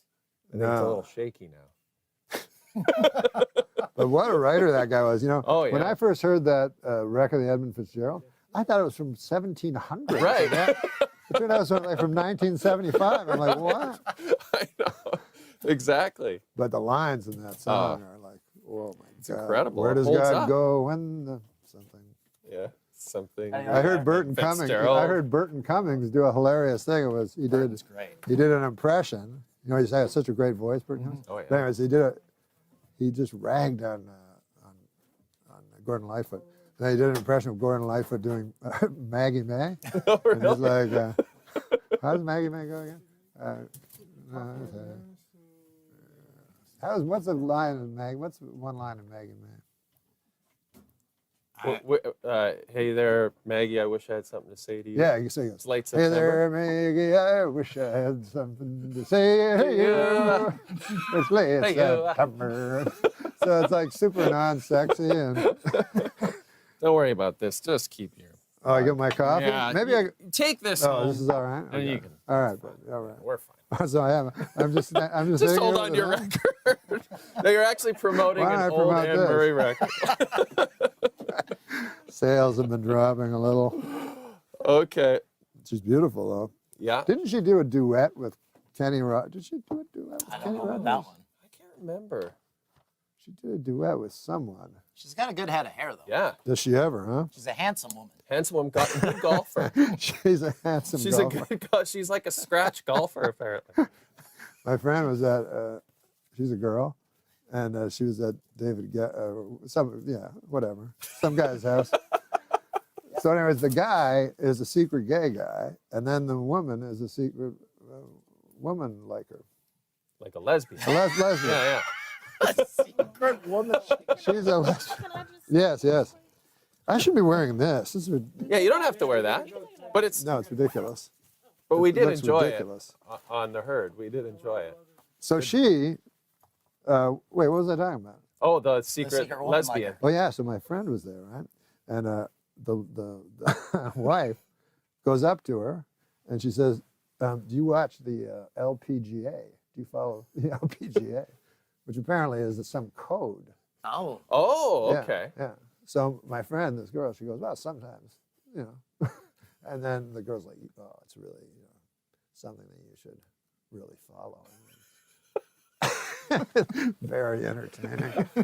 All right, we're going to do it. We're going to get going. Wait. I got to, God damn, man. It's like I was saying on Saturday Night Live. You know, they've done it for 30 years and everything's a panic. Yeah, exactly. Like, it's 10 seconds. They're screaming. You're like, fuck. You don't have everything ready yet? Yeah, here we go. Had 40 years to get this right. They're still trying.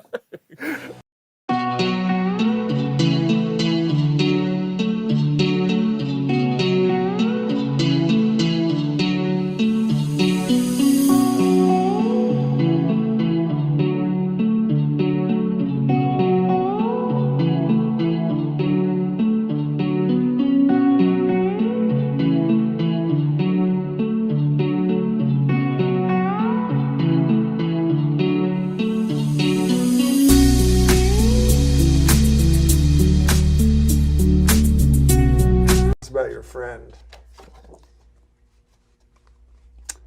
Hey, you're not going to believe this, but Bill Maher is giving away the solution to all our problems for free. He is, isn't he? Norm MacDonald died yesterday. Did you know Norm well? Well, not well. No one knew him well. Yeah, no one knew him well. I worked with him. I spent a great deal of time with him, and I feel like I never knew him at all. But huge fan. A guy who was not afraid to be too subtle for most people. That's ballsy. You know, he did the jokes he wanted to do. I love that. You believe in Lord? I do. You do? Are you religious? I believe in God. I do too. That's as far as I go. Yeah, me too. And I don't need your buddy Bill Maher telling me I'm an idiot. I don't like when atheists say all that shit. It pisses me off too. I'm glad you said that. They don't know shit either. So I want you to shut your fucking mouth. Yeah. Who asked you? I've never got the answer to the one question, which is why? Why Connecticut children? Why? Why a bomber in Boston? If there is a God, he's omnipotent. Yes. If he's omnipotent, he could prevent it. Yes. Why didn't he prevent it? I don't know, man, but you got to stop hanging out in that hot tub with Bill Maher all the time. It sounds like you got a God-shaped hole in your heart. What the hell are you talking about? Interesting thing. Some comedians, Larry, I feel, a comedian, what he should be doing is being funny. That should be his goal, to be funny. I feel some comedians, their goal is to be smart. And the funny is like a collateral thing. They want to be seen as smart. Your friend Bill Maher, for instance, you know, he wants to be seen as an intellectual. Dennis Miller. Nobody likes a guy smarter than them. That's the worst guy you can be. A guy smarter than the audience. They're going to hate you, you know? Yeah, it's a very good observation. All right, let's talk a little bit about China because, Paul, you are an expert. This is your book. As you can see, it looks like many of the menus that you get in restaurants. I said it had to look like a Chinese menu. It really does. It must look like exactly like a menu. But I know you know a lot about it, and I don't, but here's what I think. Don't be silly. I heard you speaking Mandarin backstage. Clinton just re-upped the most favored nation status, which some people have said we shouldn't do. They say we should break off relations with China because China, admittedly, has, you know, as bad a human rights record as Don King. I don't know. It's just bad. But China is a very isolationist country. Historically, they built a wall. I don't know if you know that. And if That's the Berlin Wall. No. That's a different wall. That's in Egypt. And if we break off with them, I think they'll just say, well, the hell with you, and go on doing what they're doing anyway. I think the only way to bring them into the family of nations, and I know this is what the president says, but not just this president, many others, is to engage with them. Why is that wrong? It's not wrong with we already owe them so much money we can't break off them. We have so many slave laborers and little kiddies earning 10 cents a day to make tennis shoes that we can't that we owe them a ton of money. We can't break off. I mean, they're not. Of course we can break off. Of course we can break off. First of all, the president himself in 1992 attacked President Bush for coddling the butchers of Beijing. Do you remember that? Well, now that here was we during are. A campaign. He doesn't just want to extend most favored nation status permanently. He wants to toast them, celebrate them, honor them. I mean, can't we just trade with them? Do we have to respect them in the morning? But the whole world, it's tough. The whole.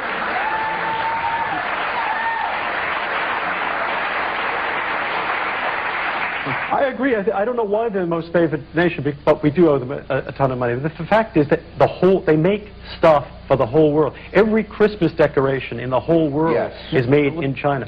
Forget Nikes, you know. Well, that lets you know that the issue is money. Clearly, the issue has to be money. I was telling Ariana, I saw a documentary that really detailed the whole events in Tiananmen Square. I mean, and this was some really deep stuff. And if anyone saw that, you know, they would say, well, this is wrong. How can we support any regime or any government that supports this? It was like 2 weeks of Kent State, day and night. But when it's not like, clearly the issue's money. You approved of Tiananmen Square, so did Al Haig. Everyone's saying that doesn't make it right. No, it's not right. No, it's not right. I think it's despicable. I think it's an abomination. I think it's an abomination. I don't think we should give them most favored nation. I agree with you. But why not? Because if we break off, other people will trade with them, and they won't change. Everyone trades with them. Isn't it hubris to think that we can change China any more than China could change us by making campaign contributions? Do you know what's the percentage? Well, we're bending. It's not just that we're not doing anything. We're bending over. The whole world is bending over for them and saying, "Do it to me." It's not. On that note, Norm, stop.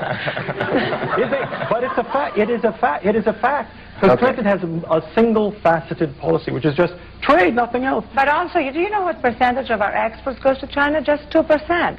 So this is a big myth that somehow exports. Yes, the only 2%. That's not much. And on top of it, please explain to me why we don't give most favored nation status to Cuba, Vietnam, Cambodia, Laos, but we give it to China. It doesn't make any sense. Because they got money. Cuba, it's bucks. Just like what about Saudi Arabia? They have human rights violations there, but they have oil. We don't even hear a peep out of that.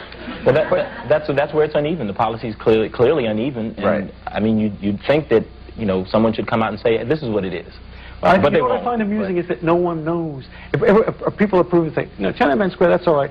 But they don't know how many people got killed. They say, it's all right, might have killed a few. But no one, even Kissinger, brain that he is, doesn't know how many people got killed, but saying, it's okay. Lee Kuan Yew of Singapore, they said, it's okay, you have to disperse the students. No one knows how many got killed. Well, how many, Mr. Expert? Well, I don't know. That's the whole point. If I knew. I'll tell you why nobody knows, because people forget a very important thing. The Chinese are a lot smarter than us. So it's hard to criticize. But some things we excel at that they don't. One thing I've never seen a Chinese guy in a porno. You know what I mean? I got to take a break. We'll be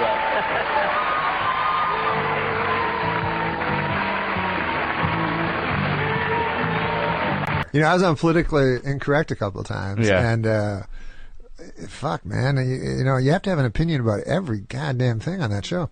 So, or you can just do a little homework and write some jokes. Yeah, but sometimes I remember at the break, like Scott Carter go, enough with the jokes.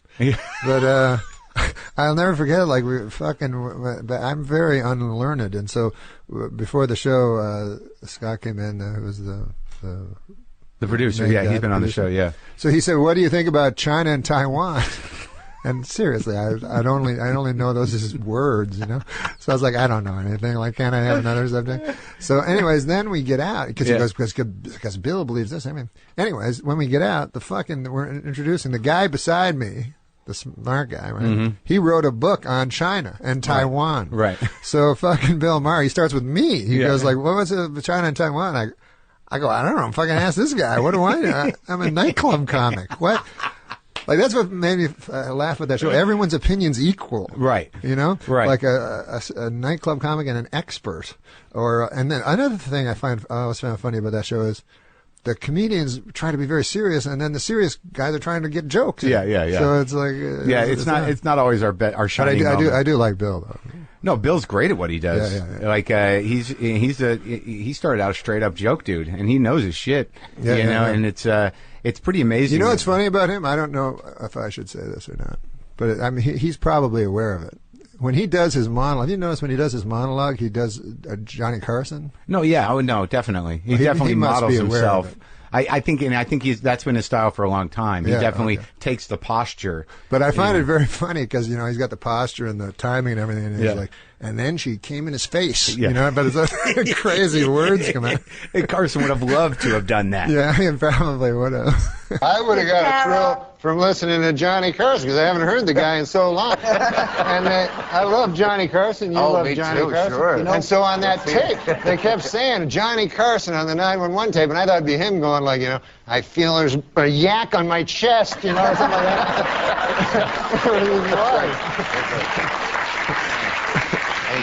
A spider monkey just peed on me. Can we get the paramedics here? But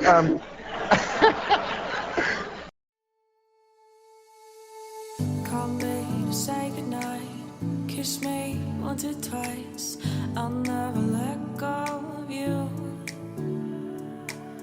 Fold me into your arms, stay with me till let's talk about the military a little, because an important ruling came down last week from federal judge Shira Scheindlin, who said that they could now buy at the PX on the base dirty magazine, if you will.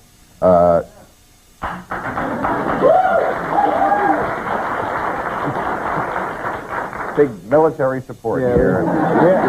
It's a big military state. There's some deprived military personnel we can see. She also included videos in the ruling saying they were also protected by free speech, although the plots were kind of thin. Anyway, it was called the act that she overturned was called the Military Honor and Decency Act, which for years had banned the selling of this kind of material because they said in that act that they thought it would encourage sexual harassment. When now some people are saying maybe the opposite is true. A quick session with the pet of the month, and maybe that soldier is... You get sleepy. Don't you get sleepy? What do you mean? You don't want to rape somebody when you're sleepy. Why are you sleepy? Well, after you watch the porno. Listen, I like...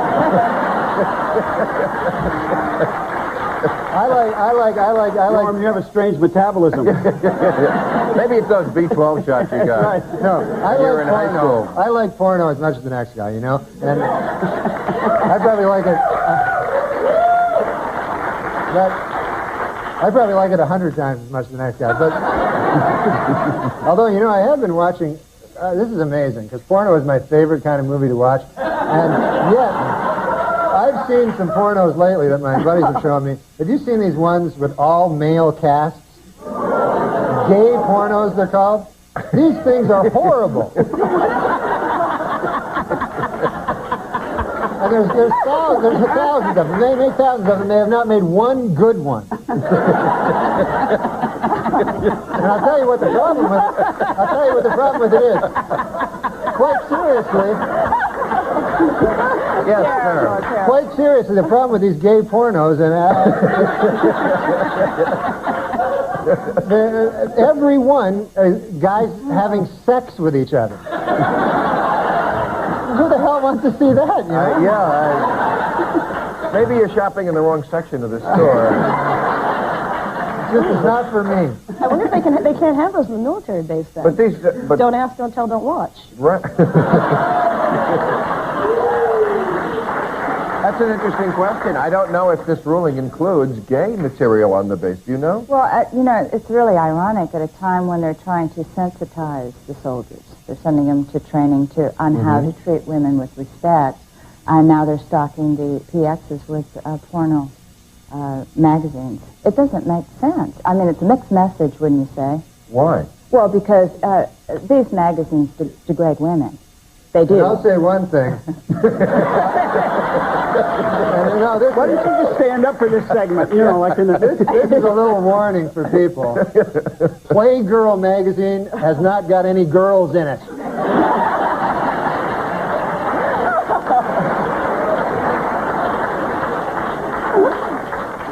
I give up. No, please, this hunk is done. But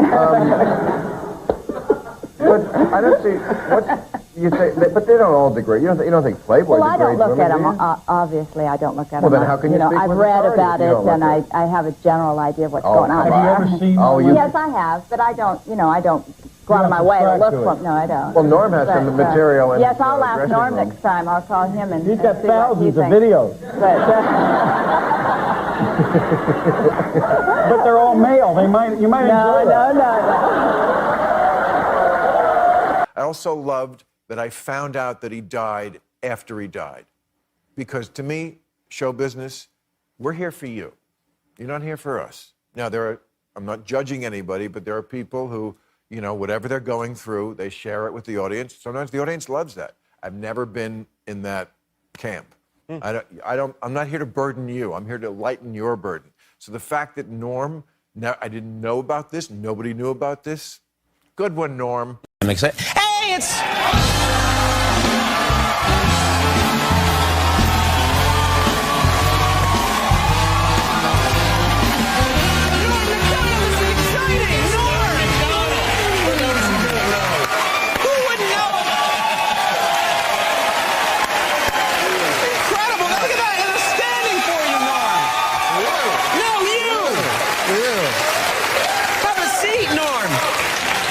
So much. Have a seat, Norm. Wow. You've been so nice of you to stop by, and you. Well, I want to drop by, show my respects, Well, for you to bring a basket commemorating sort of the tough situation I'm in is really nice. Yeah. Well, that's not what that is. Well, what is this basket for? Oh, this is an older basket. I procrastinate, as you know. And this is a basket I got you back in June. Wait a minute. Norm, you've had this basket since June? Yeah. I've seen you. You've been on the show like 3 times. Why didn't you ever give me the basket? I keep forgetting it. But I wanted you to know I bought it. It was $60, and I wouldn't open it. I think it would smell. Well, there's a card also. Yeah, I see that. It says congrats on it. That's terrific. Oh, I don't know if can I read it? Yeah, why not? Congratulations, Conan, on finally securing your place as permanent host of The Tonight Show.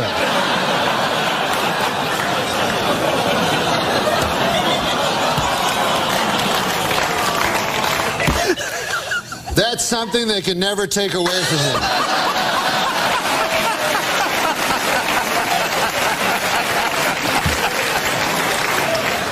It is perhaps the shrewdest programming decision ever made by the NBC Brain Trust.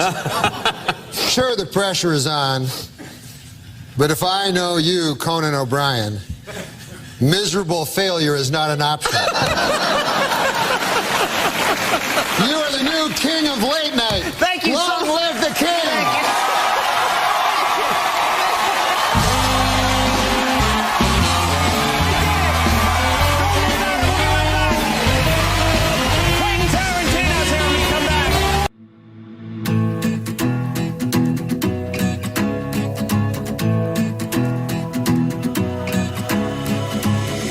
I've been searching for what's missing, but the answer. It's stunning how Jay Leno outfoxed you again. Yeah, he's good. I know. You think, like, everybody's like, oh, I'm Jay Leno. They do the voice and everything. Meanwhile, he's the shrewdest guy. He outfoxed. You're in good company. He outfoxed Johnny Carson. David Letterman. Every 10 years, some redheaded rube shows up. So that's the phone call you got. Yeah. Your agent's like, there's good news and bad news. You are doing The Tonight Show. It's true. Mm-hmm. But remember that discussion where you said, I'll never have to follow Leno again?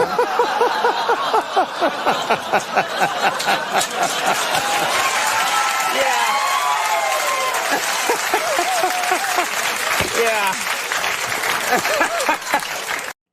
The only time it seems you ever survive an airplane crash is if you crash into the Andes, And that's even worse because, you then you have to fight with the moral quandary of cannibalism, which I am against, by the way.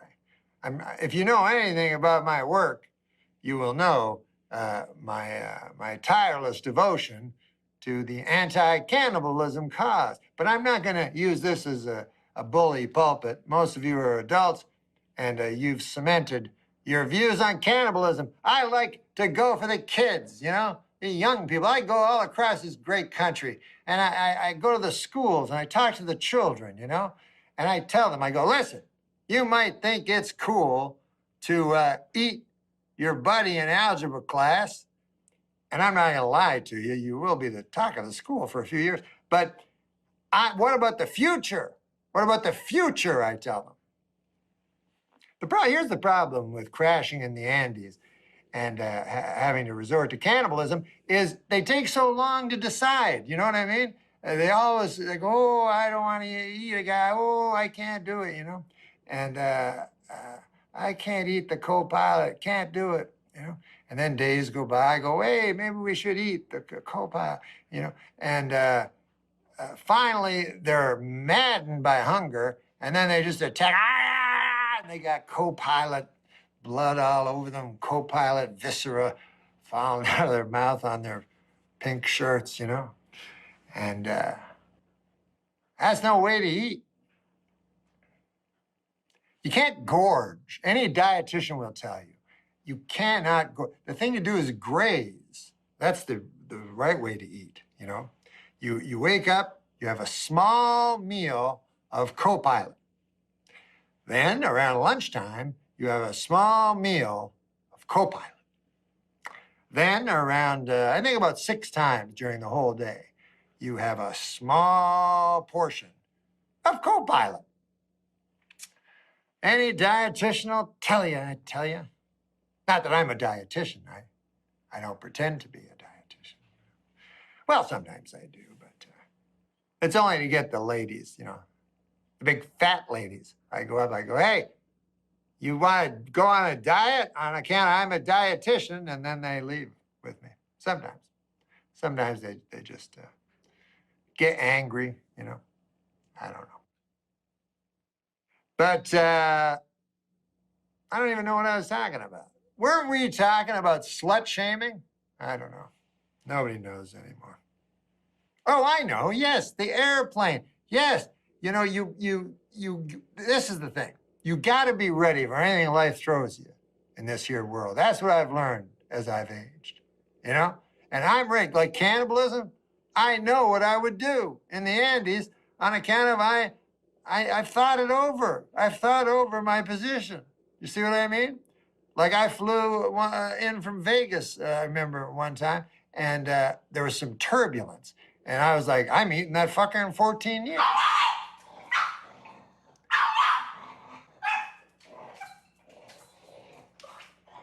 The thing is, you got to be ready. You know, you got to be ready for anything this world throws at you. You know, and you know, and I am. You know, like I remember one time I was flying from Vegas to L.A. and there was a little turbulence, and I remember I said I'm gonna eat that fucker in 14A. Ooh, that guy looked delicious. Big fat guy. I need your love. You free my mind. I need your love. Yeah, you free my mind.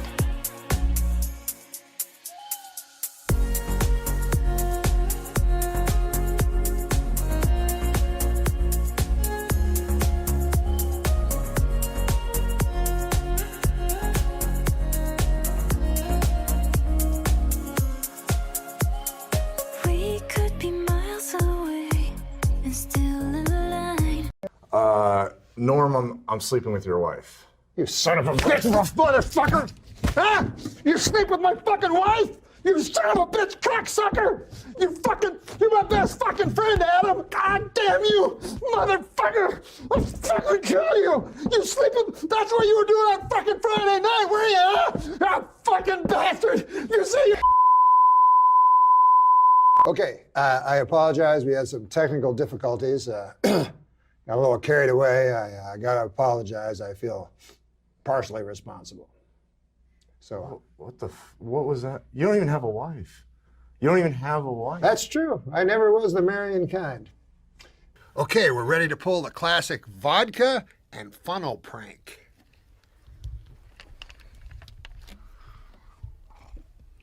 Yeah, you swallow that, you fucker. You drink that down. You don't fucking spit that out. Yeah, you like it, you fucker. Drink it. Fucking swallow that fucking...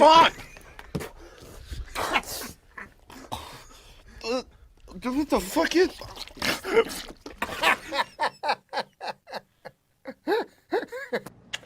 Adam Egat. Yeah. Would you come in, please? What's up? How'd it go? I just wanted to compliment you. Yes, you have a very nice tie.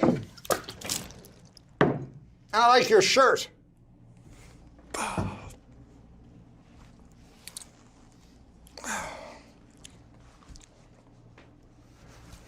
Louisville Slugger. Oh, God. You see, I care enough to use a brand name. That's right, Dandy. Why don't you just say Brand X, you bum? It's called authenticity. Right, you're not worth a bent penny, you damn drunkard. Just gotta do something, though. Okay. What? You have like somewhere to be? Or? No, I just gotta do something. Oh, no! Oh, good Christ almighty! That is a lot of pain! Oh, God, you're kicking me in the belly! Why? Oh, please stop! Okay, fair enough. Just don't kick me in the face. Some fellas are blessed. Adam Egat, where have you been? Turns out, in a jiffy, the wig came off. He could have, by the way, why the hell did it take you so long? I had to talk to Gala for 10 minutes. You get...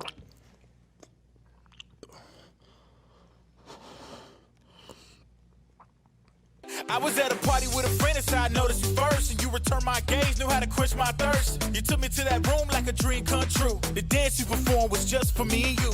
Kisses on the neck, then you work your way down. Let yourself go for me all around town. Seductively. Fucking suck that venom. Yeah, you fucking suck that fucking venom. Yeah, you want to spit it out? You got a fucking mouth water. Ah, fucking shoot it out of your face, you fucking cunt. You fucking whore. Ah! Oh, thanks, dude. I didn't get any of that in my mouth. Yeah, no problem, man. We'll be back with Simon Helber. You fucking sit down. But I never worked out or anything like that because, you know, I always felt like, you can't, like if you're a dude, you know, you can't really, the ladies don't seem to care. At least that's what they say. And then also, I don't think you can get like a perfect body. I think if you're a lady, you can get a perfect body. But if you're a dude, I don't think you can get like a perfect body on account of you got like every dude seems to have one of those like a sack, you know, a sack, right? And so, no matter how perfect your body is, if you got a sack, you know, it doesn't look very good. You know, you don't have a good-looking body, basically. You know, no matter what.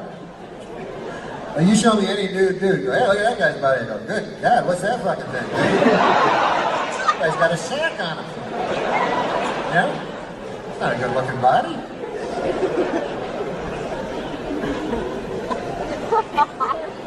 You ever see a guy with a good-looking sack? You know, yeah. You hear a guy go, hey, Bob, you know what your best feature is? Me and the guys were talking about it. Your sack. Oh, Lord, that's... You doing something different with your sack lately or something? God damn, that looks good. Good-looking sack you're toting around there, I'm telling you. Right? You can't work out on that or anything. Got no machine, got no sack of steel. They're just giving up on that, man. That's why I'm surprised those plastic surgeons, why aren't they working on the sack, man? The guy goes like, man, I got a little thing here, a line under my eye. I'm going to get that taken care of. Meanwhile, huge, ancient old sack hanging out. Yeah, that's my problem, man, that eye thing. Got a little crow's feet there, man. I get rid of them, and I'll be good. Sack's old, too, man. That's older than you, your sack. I don't know how that worked out. You know what I mean? You can have a dude like 25, his sack's like 100 years old. Right? Sometimes you turn to it for advice. You ever do that? You go, right? You go, what would you do, wise old sack? You know? He's like, I tell you something, son.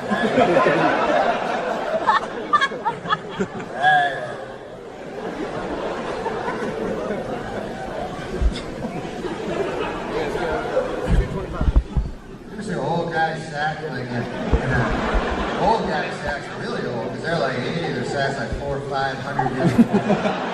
It's like a fucking old, like a tree or something. It's not like a tree, but trees are old. I read that in a book. Know the end is day, nobody's gonna change. You won't ever leave. On my mind again, I'm still not tired of it. Can make you want me. And I may act okay, say things will stay the same. Say I'm all I need.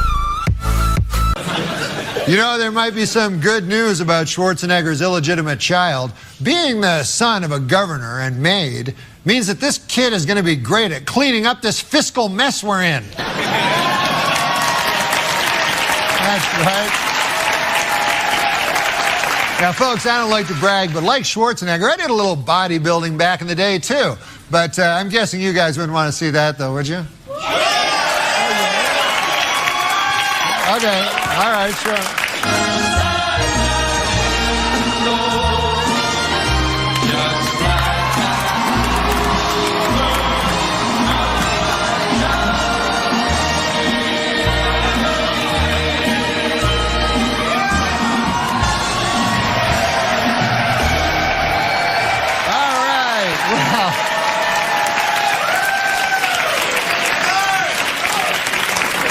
Let's hope that doesn't live on the YouTube forever, long after I'm dead, out of context.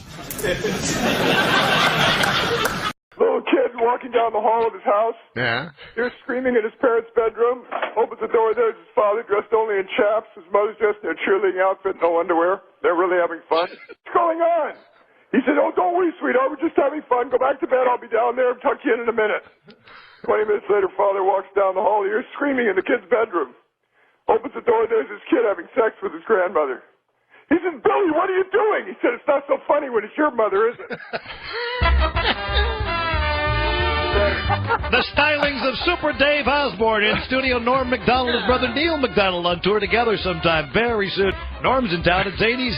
Zany's all weekend. Zany's.com. Are you in Zany's in Chicago? Yeah, you know that place? Of course, that's a great place. How do you know it? I don't. I knew he was going to But say you know something? Any place that's called Zany's is great. Yeah, that's I thought comedians were supposed to do witty repartee and not tell jokes. Ooh. That's Neil MacDonald talking to Super Dave right now. Once again, the You know question, what? I Neil gotta say MacDonald is a something. blank. May I say something? That's the old match game stuff. Norm used to sit in front of the television and watch match games. I've been in this business a while, and I've never heard anybody say what he just said. I've never heard anybody say witty. Even in class, when I was a class clown, what about the witty the teacher never stopped me like that. I've heard witty repartee before, but that's silent. No, but aren't you supposed to be experts in off-the-cuff badinage? Wait a minute. Neil said a word. Wait. Bring this thing right off the air. If you got anybody listening, I'll just stop it. Neil, I heard you say something that I hadn't heard ever. Would you say that last line again that Super Dave was talking about? Aren't comedians supposed to be experts in off-the-cuff badinage? You know, the witty back and forth. What happened to that? Badinage is like a badminton term. I said you weren't listening at the first part of the show when I did my repartee, badinage. Whatever the hell you're talking about. Badinage. But Norm, it was so funny. Norm, as a real friend, you tried to explain to me in the studio, he was going like, it's like a badminton game. You know, it is a badminton term originally. Yeah. Now, why don't you say badminton? Yeah, Neil McDonald, Norm's brother. Why didn't you say badminton? Make it easy for us. No, badinage is a badminton term. A tournament. Yeah. Badinage. No, I'm actually funnier than Norman. He's just got the professional kit. Do you think that's why you haven't called each other back? Is that why there's some hatred I was there? reluctant to come on this show because I'm going to get a lot of calls now, you know. Norm is hysterical. I'm going to go to Zany's. How do I get there? All right, here's how you get to Zany's. You go to Zany's, there's Super Dave. You go to Zany's tonight through Saturday. Norm will be there. Zany's in St. Charles. Then tomorrow and Saturday, Zany's in Vernon Hills. Zany's.com, Super Dave. And Norm's brother Neil will be at a badminton event. Neil, say goodbye to Norm. Goodbye, Norm. Say goodbye to Super Dave. Hey, Talk by the to you way, again in a few years. wait a second now. See, tell him you'll call him back. Sure, man. I'll call. No, you won't. Of course. Will you? Yes. All right. Can I give Super Dave Neil's number? Yeah. Oh, just don't do that. What am I going to call Neil for? You know, what am I going to do? I'm in a good mood. I don't want to blow the whole thing. No, he can call me up and we can trade bars, you know. We're at an all-time low in world opinion, and I'm going to call Neil to pep me up. He just said. Hey, Neil, how you doing? What's your badminton term today? What's your term of the day that I can take with me all day and pep me up? No. Call me anytime. I am going to give Super Dave. Neil. I'm giving you the number. He said Neil ought to be on Match Game. That's a Match Game. Neil ought to be on Match Game. Hey, he said, by the way. I'll take Neil to win. He said. He's a What super did the blank. cat say when it came out of the pet shop going meow? What did what? No, he's going to tell a joke now. Go ahead. It's going to be good. Norm, you know what? I don't know how you wound up funny. That's all I can tell you. I have no concept. You must have run away from home when you were 3. Do you have any other funny brothers and sisters? Let's get them all on the phone. We could destroy Brandmeier forever. Oh, wait a minute. I want to hear the joke, man. Go ahead, So do Neil. I. Come on, Super. Tell me the joke. You have a joke, Neil? Yeah, I want to hear it. No, he said, do you have a joke, Neil? No, I'm not telling Neil another joke. No, you have to pay me. All right, Neil. Yeah, I do. I got one. Tuesday. Come and pay him. I got one. Oh, wait. A priest is checking into a hotel, and he says to the woman behind the counter, I assume the porn channel in my room is disabled. And she says, no, it's regular porn, you sick bastard. The comedy stylings of Neil McDonald, Norm's older brother, Super Dave Osborne, blown off the map today by that. Wow. Hey, Super, let me hear you. I have a joke. Yeah. Oh, Norm's got a joke. Wait a minute. Here we go. Go. A dog walks into a telegraph office where they send telegrams. Telegram office, right? And so the guy says, "Okay, what do you want your telegram to read?" So the dog goes, "Woof woof woof, woof woof woof, woof woof woof." And then the guy goes, "Oh, I notice you have 9 words. Do you want to put an extra woof like it's for free?" And then the dog goes, "No, that wouldn't make any sense." You know, I love Norm McDonald. I gotta tell you, I love him. Because he'll do that at the dinner table too. Hey, here's one. A guy's having trouble with his wife, so he calls his best. Hey, Neil, are you off the phone? Neil, will you get off the phone so Super can tell his joke? I just finished writing down that great porn joke, Neil. I won't have to put my finger in my mouth if I get sick to my stomach anymore. I told you I'm not a professional. A guy calls. A guy's having trouble with his wife, so he calls his best friend. He said, "You got to meet me at a bar. I got to talk to you." So they go to a bar. He starts drinking. He drinks so much he throws up on his shirt. He says, "Now what am I going to do? I'm going to go home. She's going to scream and she's probably going to hit me." His friend says, "Don't worry about a thing. Tell her you had one drink. The guy next to you overdrank, got sick, and threw up in your shirt. And to prove it, he put $10 in your pocket to get it clean. I'm putting $10 right in there." He said, "You're brilliant."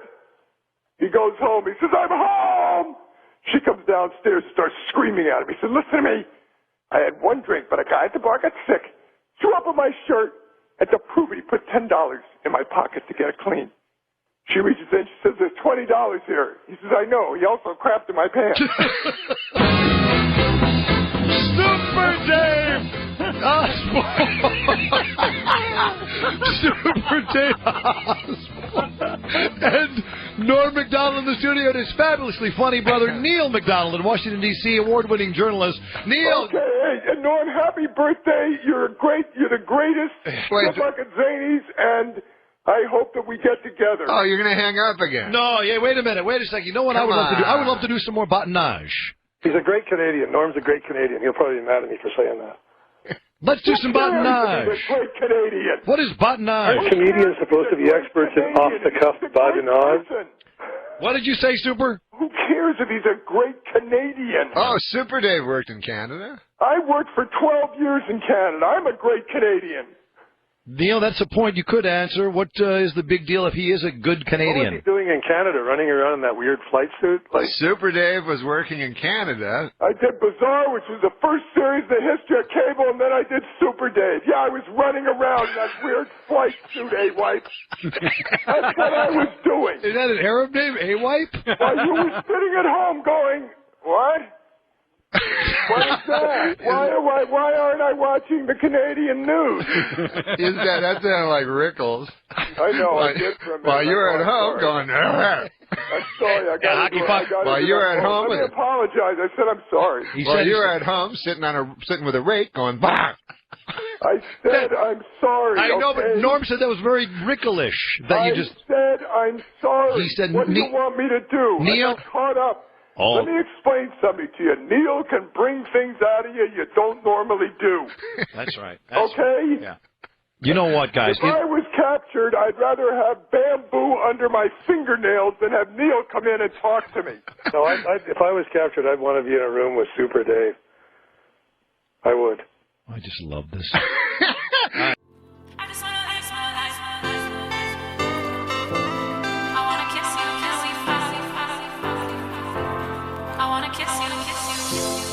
Told me that we should go our separate ways, but now my life without. I just think it's interesting that Neil worked in Washington. Yes.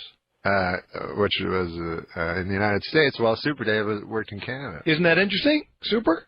Yeah, that is. Yeah, that's quite an observation there, Norm. You were both countries away from each other while you. This is probably the way you're going to stay now, isn't it? What night are you going to be at Zany's? What night are you going to be at Zany's? Tonight and tomorrow and Saturday. I think he's still. still. And are you on the road now? When do you come home? I come home in 12 or 14 days, I think. Where do you go after Zane? I go.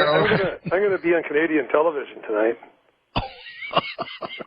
Almost like you don't care. No, we care. We love Canada. We love it. What time are you going to be on, Neil MacDonald, Norm's brother? 9 p.m. Eastern. 9 p.m. Eastern. On Canadian. the National. They're on the Canadian National Television. Yeah. Super. You got a satellite dish? Yeah, I got a satellite dish. Well, you might want to watch that. Yeah, I might. Yeah, you might want to. I really might. There's a lot of things I might want to do. You know what I would love? I'm going to be doing a piece on the economy there, Super. Oh, well, that ought to be quick. What are you going to say? It's not so bad. No, I'm going to say this is worse than 1929. In case you're interested. No, I'm going to say that after spending 5 years in this country, being told that I'm from a socialist nation, I'm going to be talking about how the United States government is nationalizing banks and taking over companies and putting trillions of dollars of public money into bailouts. Nothing socialist about that, right? No, that's interesting. Now, here's the thing. When I did my shows in Canada, the Canadian dollar was 63 cents. And now it's more than the American dollar. You mean when you were just running around with that crazy suit on? Oh, you know what, Johnny B? What? That did it. What? No, wait a minute. That did it. That was your farewell thing to me, and that's it. I'm going now, and I'm going to take my clothes off and play badminton. Neil's badmintage. Neil, say goodbye to Super Dave. Say goodbye to Super Dave. All right, Super. Goodbye, Neil. Are you leaving? Nice talking to you, buddy. Are you going? Yeah, I'm going. He wants to. But we got to keep in touch, you and I. I think we're friends now. He wants to hear you hang up. What? He wants to hear you, Neil. He wants to hear you hang up. So go I'm ahead. not hanging up. No, Neil is. Hey, so I was at the fight. I was at the Pacquiao. Yeah. And I almost made a bet. Yeah. I almost made a bet that it would go the distance in Mosley's favor. Almost. Wow. But I was a little bit afraid. Tell everybody what your bet was, Norm. I bet Pacquiao to win. 25,000 to win 3,000. Wait a minute. How is that possible? You put down $25,000. Yeah. Maybe lose $25,000 to win 3. Yeah. But I won 3. Was it that it would a knockout or what was the actual No, bet? it's just that he would win. But I got scared because like I was so happy when Mosley went down, and then all of a sudden he got up. And then I was scared because, you know, one punch can end it at any moment, you know? Yeah. And no, that's the most money I ever put on a fight. And also, I don't know nothing about boxing. What did you go by, the commercials or his karaoke singing or?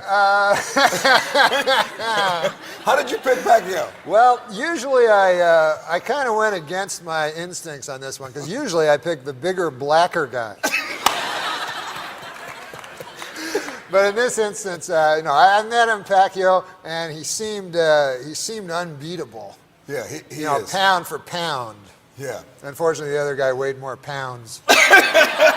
Well, pound for pound, Manny Pacquiao is the greatest fighter in the world. This Saturday night, Pacquiao defends his welterweight title in Las Vegas. Now, I don't gamble anymore. You could say I had a bit of a problem. And my bankruptcy lawyers have said as much as well. But after meeting Pacquiao, I had a strong feeling that he was going to win. Hey, Manny, listen, man. I don't know much about boxing. I just know mostly about high-stakes wagering. But you think you can beat this guy? Yes. Are you Definitely. Sure? You're sure? You're absolutely sure? Yes. Really? Why? I don't know. You just seem so sure that now it makes me feel good to go and make my bet. Yeah? Thank you, Manny.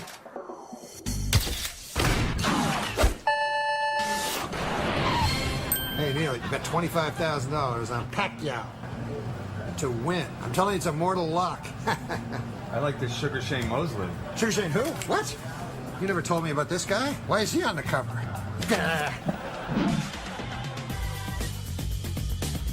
Manny, I got some Manny. What are you doing? Eating. Don't eat. There's no time for eating. What? Listen, you have that big fight on Saturday. I made a bet. $25,000 that you'll win. $25,000? Yeah. This is what I'm most concerned about. His first name is Sugar.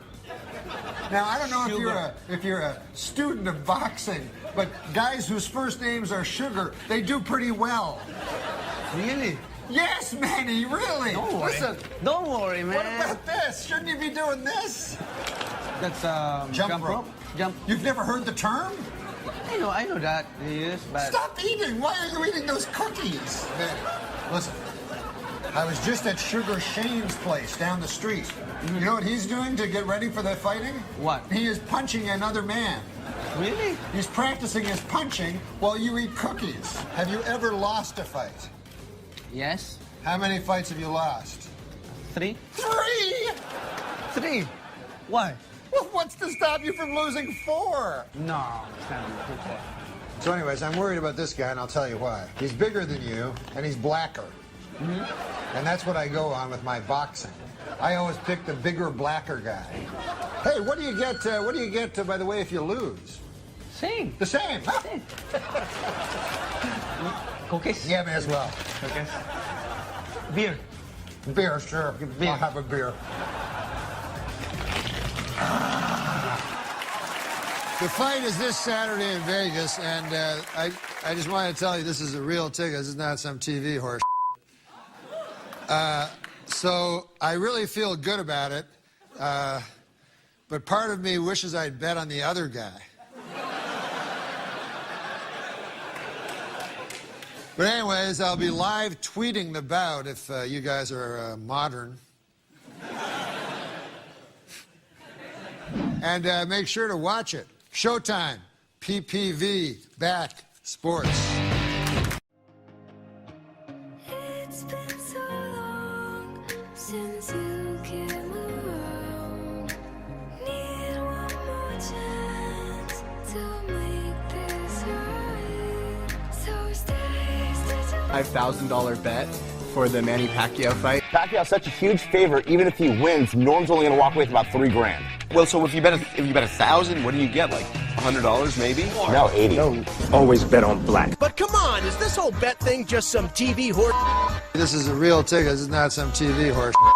You know what else is real? Owing $25,000 to a Vegas kingpin. No pressure. Are you still Canadian, or did you renounce that after 9/11? What? 9/11. You remember what happened? You remember 9/11? Yeah, Which it one? rings a bell. Yeah, which one? The one in 1911? No, the one that where the plane. Where they took down the towers? Yeah, all the stories came crashing down. You know, a lot like when we tried to write on the Norm show. We couldn't.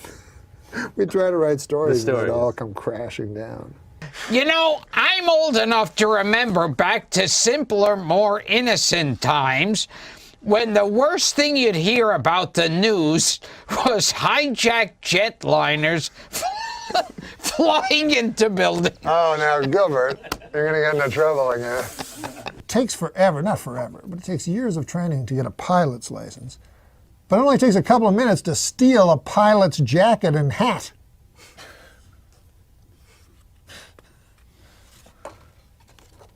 And then do some, terrorist act, I guess. Yeah, I guess I was not living because I was thinking it was going to be a terrorist. You were worried about a terrorist act. I was a little nervous. Did you see Olympus Has Fallen? No. This week I learned, just because I masturbated to that picture of a guy falling to his death on 9/11 doesn't mean I have to share it. Hey, for the 9th consecutive year, Nick, JetBlue Airlines ranked first for satisfaction among all North American airlines. But you know what ranked least in satisfaction? 9/11 Airlines. What a terrible name for an airline. It reminds me of that tragedy. Oh, 9/11. Yeah, don't laugh at 9/11 again.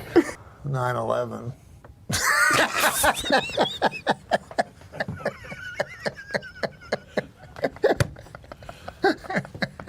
I tried to tell him not to laugh. Adam. I know. I walked through blood and bones in the streets of Manhattan trying to find my brother.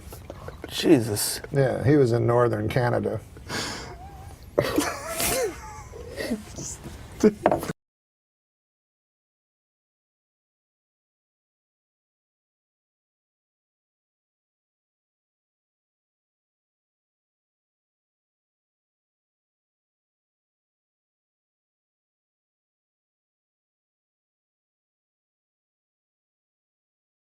And you were the guy that was laughing and joking about it, like only 4 weeks ago when I told you my story about walking ankle deep in blood and bone to try to find. Well, that's different. That was kind of funny. I was Yeah, that does sound funny. Yeah, right? I was in New York. Blood and bone everywhere. You This is fine. This is fine for a fella that during 9/11, was in Costa Rica partying with his friends. I was walking through the blood and the bones So you were put off by that, in Manhattan. A little bit. I can't believe you wrote And I had to get new pants because of the blood and the bones. Just now or back then? Back then, I was ankle deep in blood and bones. You went through the war, Norm. Well, it was an attack on our country. Do you want to hear my impression of the That's going to be you if you don't lose weight. Do you want to hear my impression of the 9/11 call from Johnny Carson? 911 call. Yeah, I'm sorry. Yeah. But 9/11 was a national tragedy. Yes, it was. Why do you laugh at that? You said me. Johnny Carson died at 80 years old. Okay, Johnny Carson died at 80 years old. Would you like to hear my impression? Were you in New York when the Twin Towers fell? No, I was in Los Angeles. Well, either way, it was a national tragedy. It was. Yeah, I know. 9/11.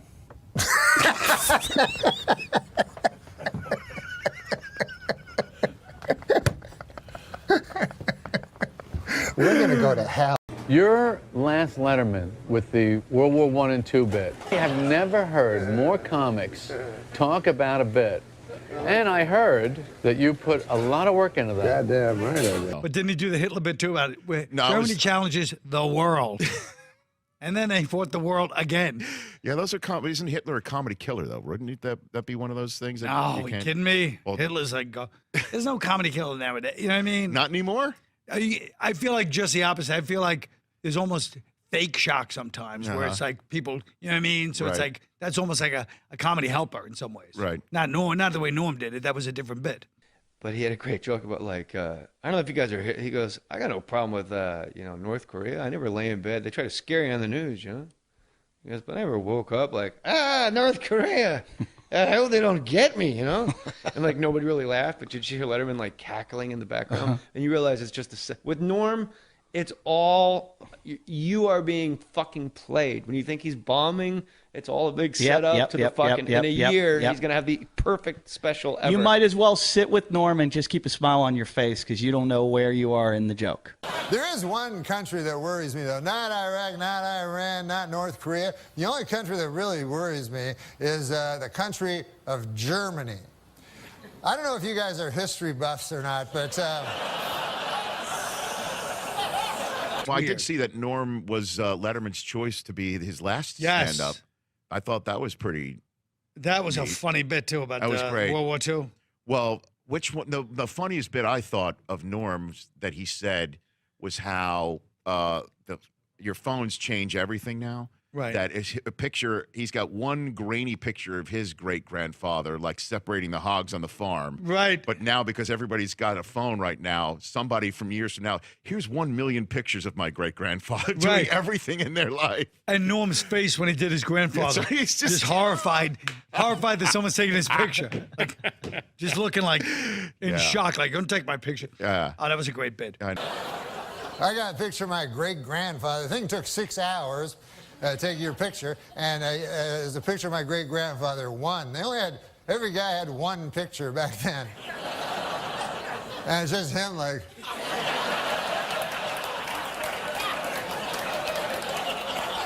I gotta get back, feed them hogs. Who's gonna feed the hogs? So my next big hero after Letterman's got to be Norm MacDonald. What did you learn about his set for his last appearance? Well, that is hands down every single person that I talked to. I asked them what their favorite appearance is, and like no joke, Norm MacDonald was what everyone pointed to. And my editor kept saying, you got to cut this down. Like, it's just over and over again of people saying Norm's great. And I was like, no, it really was that good. Like, it has to be the longest part of the book. Nice. Now I'm really going to get the book. That's awesome. And so Jerry he was Foley. lying to you before. Now he's really gonna find out. yeah, now. And well, that's because I said I never send them for free. So now he's like, I mean, I know I'm supposed to. It kills my publicist. We're off topic already. But my publicist keeps saying, like, Iowa station wants to do a thing. Send him a book. And I'm like, what? I have to pay for those. Anyway, back to Norm. Jerry Foley was the director on The Late Show. And he said that Norm showed up like super early, like way earlier than anyone would. And he didn't want to tell anyone what he was going to do, what his monologue was going to be about. And he was just sort of walking around, just like soaking in the building because he wanted to spend as much time as he could there. And they were kind of concerned because you don't know what he's going to do and they have to be sure Dave will like it, and And so he kind of took him aside, and he said he didn't really know Norm very well. Like, he didn't have some bond with him, but he said, you've got to kind of share with me what you're going to do today so we can help you. And it kind of opens up this notebook, and it is napkins and like receipts and all of these notepads where they said they could just tell he had been working on it forever. Oh, wow. And even like in the cab over, he said, well, I just came up with this. And I don't know if you guys remember his set, but I think it's the best stand-up set that's ever been performed on late night television. I definitely agree. And did Dave like it? Yeah, I mean, Dave was really embarrassed by it in a good way. But I mean, he just couldn't believe, because Norm breaks down crying in the set. I mean, that's crazy in itself. And he told him he loved him. Norm told Dave, and Dave doesn't really like that stuff. And I think Bill Sheff says, like, Dave just doesn't want to hear that kind of stuff. But it's true. Yeah. Norm Macdonald was just on David Letterman. I heard he cried. He was so upset. He cried, and it was like really like beautiful. Yeah. A lot of people remember back in May when Letterman retired, you were one of the last guests, and you got pretty choked up. Well, it was a pretty emotional time, wasn't it? No, Letterman, I think Letterman, like, he was my hero, but I think he was everybody's hero. He changed the way people talk in America, and you know, he really helped me when other people didn't like me. You did a poetic goodbye to David Letterman, did you not? Well, I did. This is what I did. I wanted to do stand-up because I did stand-up on his show 25 years ago. And so I did stand-up. And I did the best stand-up I could possibly do. And then I did a joke that I remember David Letterman doing when I was young. That's still remains my favorite joke. And then I got a little teary. I choked up with, I didn't realize I was going to choke up. And then I certainly didn't realize I was going to tell him I love him. I said, I love you. He was emotional at saying goodbye to you on the show. At the time when, and like Conan suggests, I didn't know he was ill, so surprised. In thinking about that moment, he must have known a great deal about what his future was and how long it might have been. I always took it as an enormous compliment that my emotional situation had affected him. Right. But now, to be fair, this guy knew more than just I was leaving. Take me on a journey. Take me far away from this life. I'd leave it in a hurry. Let's run away before morning light. You. As I just like to say, I know that Mr. Letterman is not for the mawkish, and he has no truck for the sentimental. But if something is true, it is not sentimental. And I say in truth, I love you. Oh my God! Very funny, Norm, and thank you for everything. Thank you. Norm Macdonald, ladies and gentlemen. That was very sweet, Norm. Hey, Twitter world, this is yours truly. Now, coming soon to Twitter, you'll get to read all my thoughts and opinions on just about everything. Now, there's a lot of fake OJ accounts out there, so this one, at the real OJ32, is the only official one. So this should be a lot of fun. I got a little getting even to do. So God bless, take care.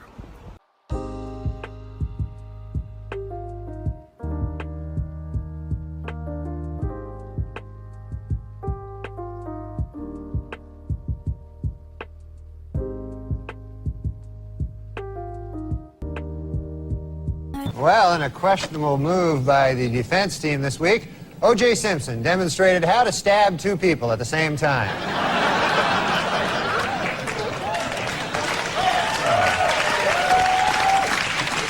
In a brilliant move during closing arguments, Simpson attorney Johnny Cochran put on the knit cap prosecutors say O.J. wore the night he committed the murders. Although O.J. may have hurt his case when he suddenly blurted out, "Hey, easy with that. That's my lucky stabbing hat."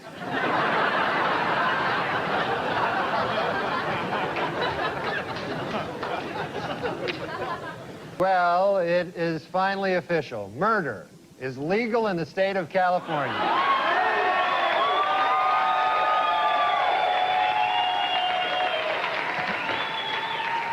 A down-and-out O.J. Simpson, depressed that all of his money-making ideas have failed, has decided to go back to doing what he does best, killing people.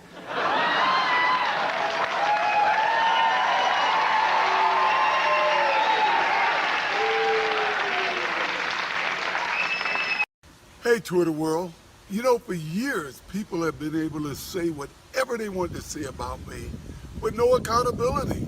But now I get to challenge a lot of that BS and set the record straight. More importantly, I'll be able to talk about everything, especially sports, fantasy football, and even politics. But for now, let me just say to my fellow fathers out there, happy Father's Day.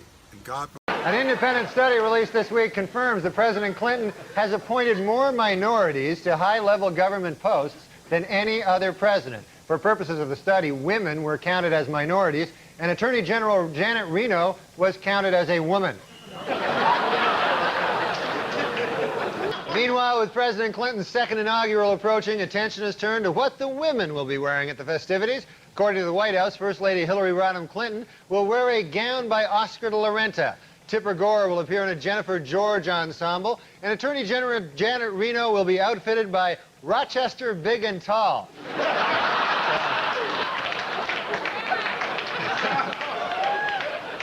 In northern Florida, refuse from a paper mill has caused female fish to develop male sex organs. And in a related story, Attorney General Janet Reno.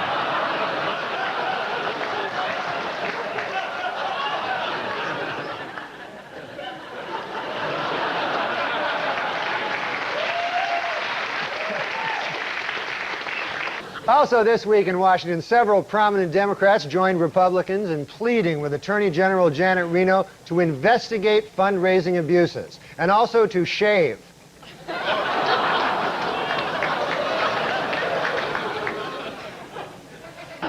Meanwhile, Gingrich this week criticized Attorney General Janet Reno's decision not to seek an independent counsel to investigate Democratic fundraising, even comparing her to notorious Watergate figure John Mitchell.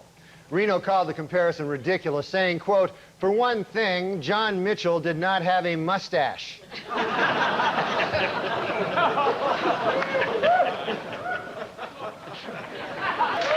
Meanwhile, FBI Director Louis Freeh said this week that Attorney General Janet Reno might have a conflict of interest in her investigation of Democratic fundraising. Freeh also pointed out that Reno might have a conflict of interest between her X and Y chromosomes.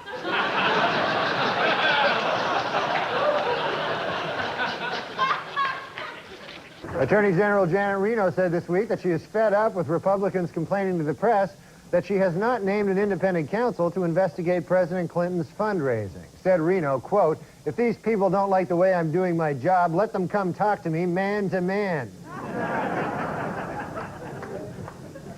Attorney General Janet Reno absolved President Clinton of almost all charges of campaign finance reform. According to Reno, there is no evidence he misused his office to raise money, improperly allowed contributors to stay overnight at the White House, or sought contributions in exchange for political favors. You know, it's hard for me to believe this, but for Janet Reno to send this letter, I guess it must be true. The president's sleeping with her, too. With the release of over 100 hours of videotape of President Clinton and campaign fundraisers, the pressure continues to mount on Attorney General Janet Reno to name an independent counsel to investigate the president. In addition, some senators are said to be furious that instead of watching the videotapes, Reno has been taping over them with episodes of Xena Warrior Princess.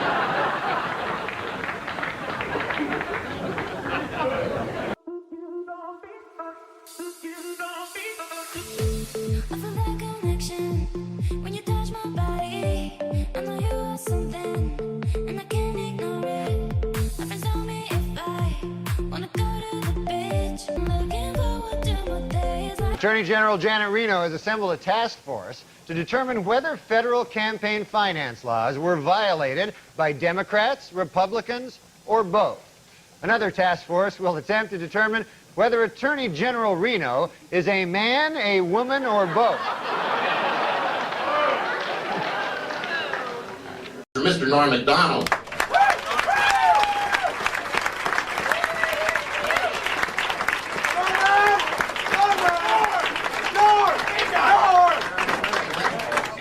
What are you yelling my name for? Norman! Shut the fuck up. Now we gotta do some thing here. Okay. I went to buy a dog. This guy tried to sell me the most killing dog in the world, a big pit bull. $600 pit bull, you know? And I don't want to buy that, you know? $600. Holy cow. You know, guy says, this dog will protect your valuables. You know, I don't even have anything that valuable, you know? I mean, I buy a pit bull. That would be the most valuable thing I own right there. I want a dog do things for me, you know? Fetch my slippers and things like that. You know, Pitbull won't do that. I say, hey, Pitbull, fetch my slippers. You know, Pitbull will go, I could kill you, pal. I'm a pit bull. Don't you read the papers or anything? I don't fetch slippers, I fetch people. That's all I... You ever lie for no reason at all? Just all of a sudden a big lie spills out of your evil head there? You know? And you don't even know, like a guy come up to you and go, hey, you ever see that movie with Meryl Streep and a horse? And you go, yes. I've been traveling around a lot, watching a lot of the TV, you know, and you've seen these new sports on the TV where they'll try to combine two sports together and make up a new sport. You know, like a guy will run a 100-yard dash and then fish.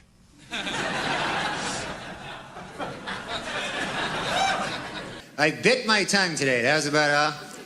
You ever do that? Man, that hurts, huh?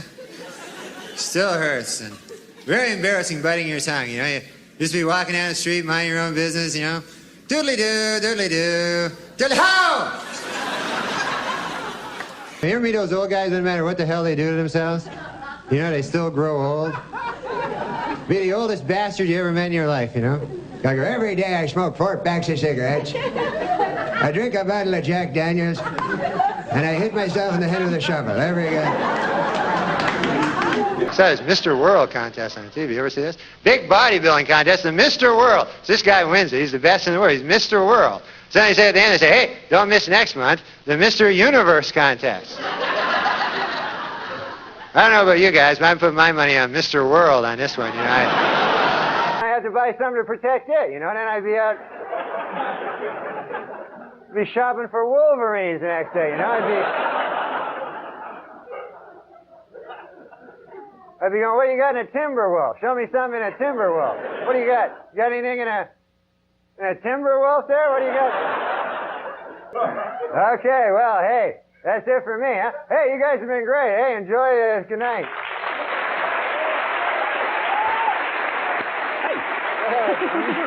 Norm MacDonald, everyone.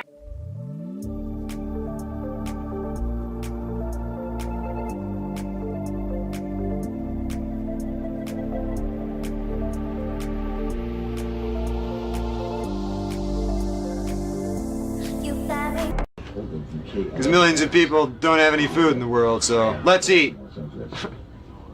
So much to share, so much to eat.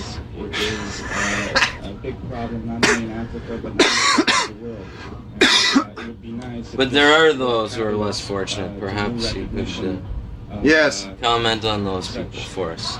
Well, Jan Murray is, I think. Jan Murray. He's worse off. How's that? Well, I mean, nobody really wants to be Jan Murray. You'd always rather be yourself. Back with the worldwide, and we have some recognition to some of the stations quoting for us. Melbourne, Australia, EENF. I mean, you're not taping this, are you, Randy? Thank you. And then Roberta Duran says to the other guy, no, you blow it up this time. Oh. Jerry Lewis, the actor. Or Jerry Lewis, the telephone guy.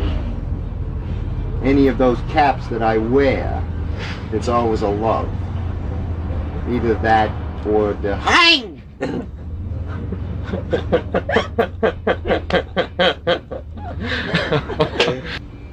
That feeling that what it is that a creative person does, whether that be as an artist or as a creative source. You could say source, that's your word. Genius. Genius would be more my word. My next guest is Mr. Bill Cosby, the man who's done more commercials than Bruce Jenner. Dino, man, it's me. Bill couldn't be with us. I guess that's perfect. And you only have one tape with one song in it. Yeah. Yeah.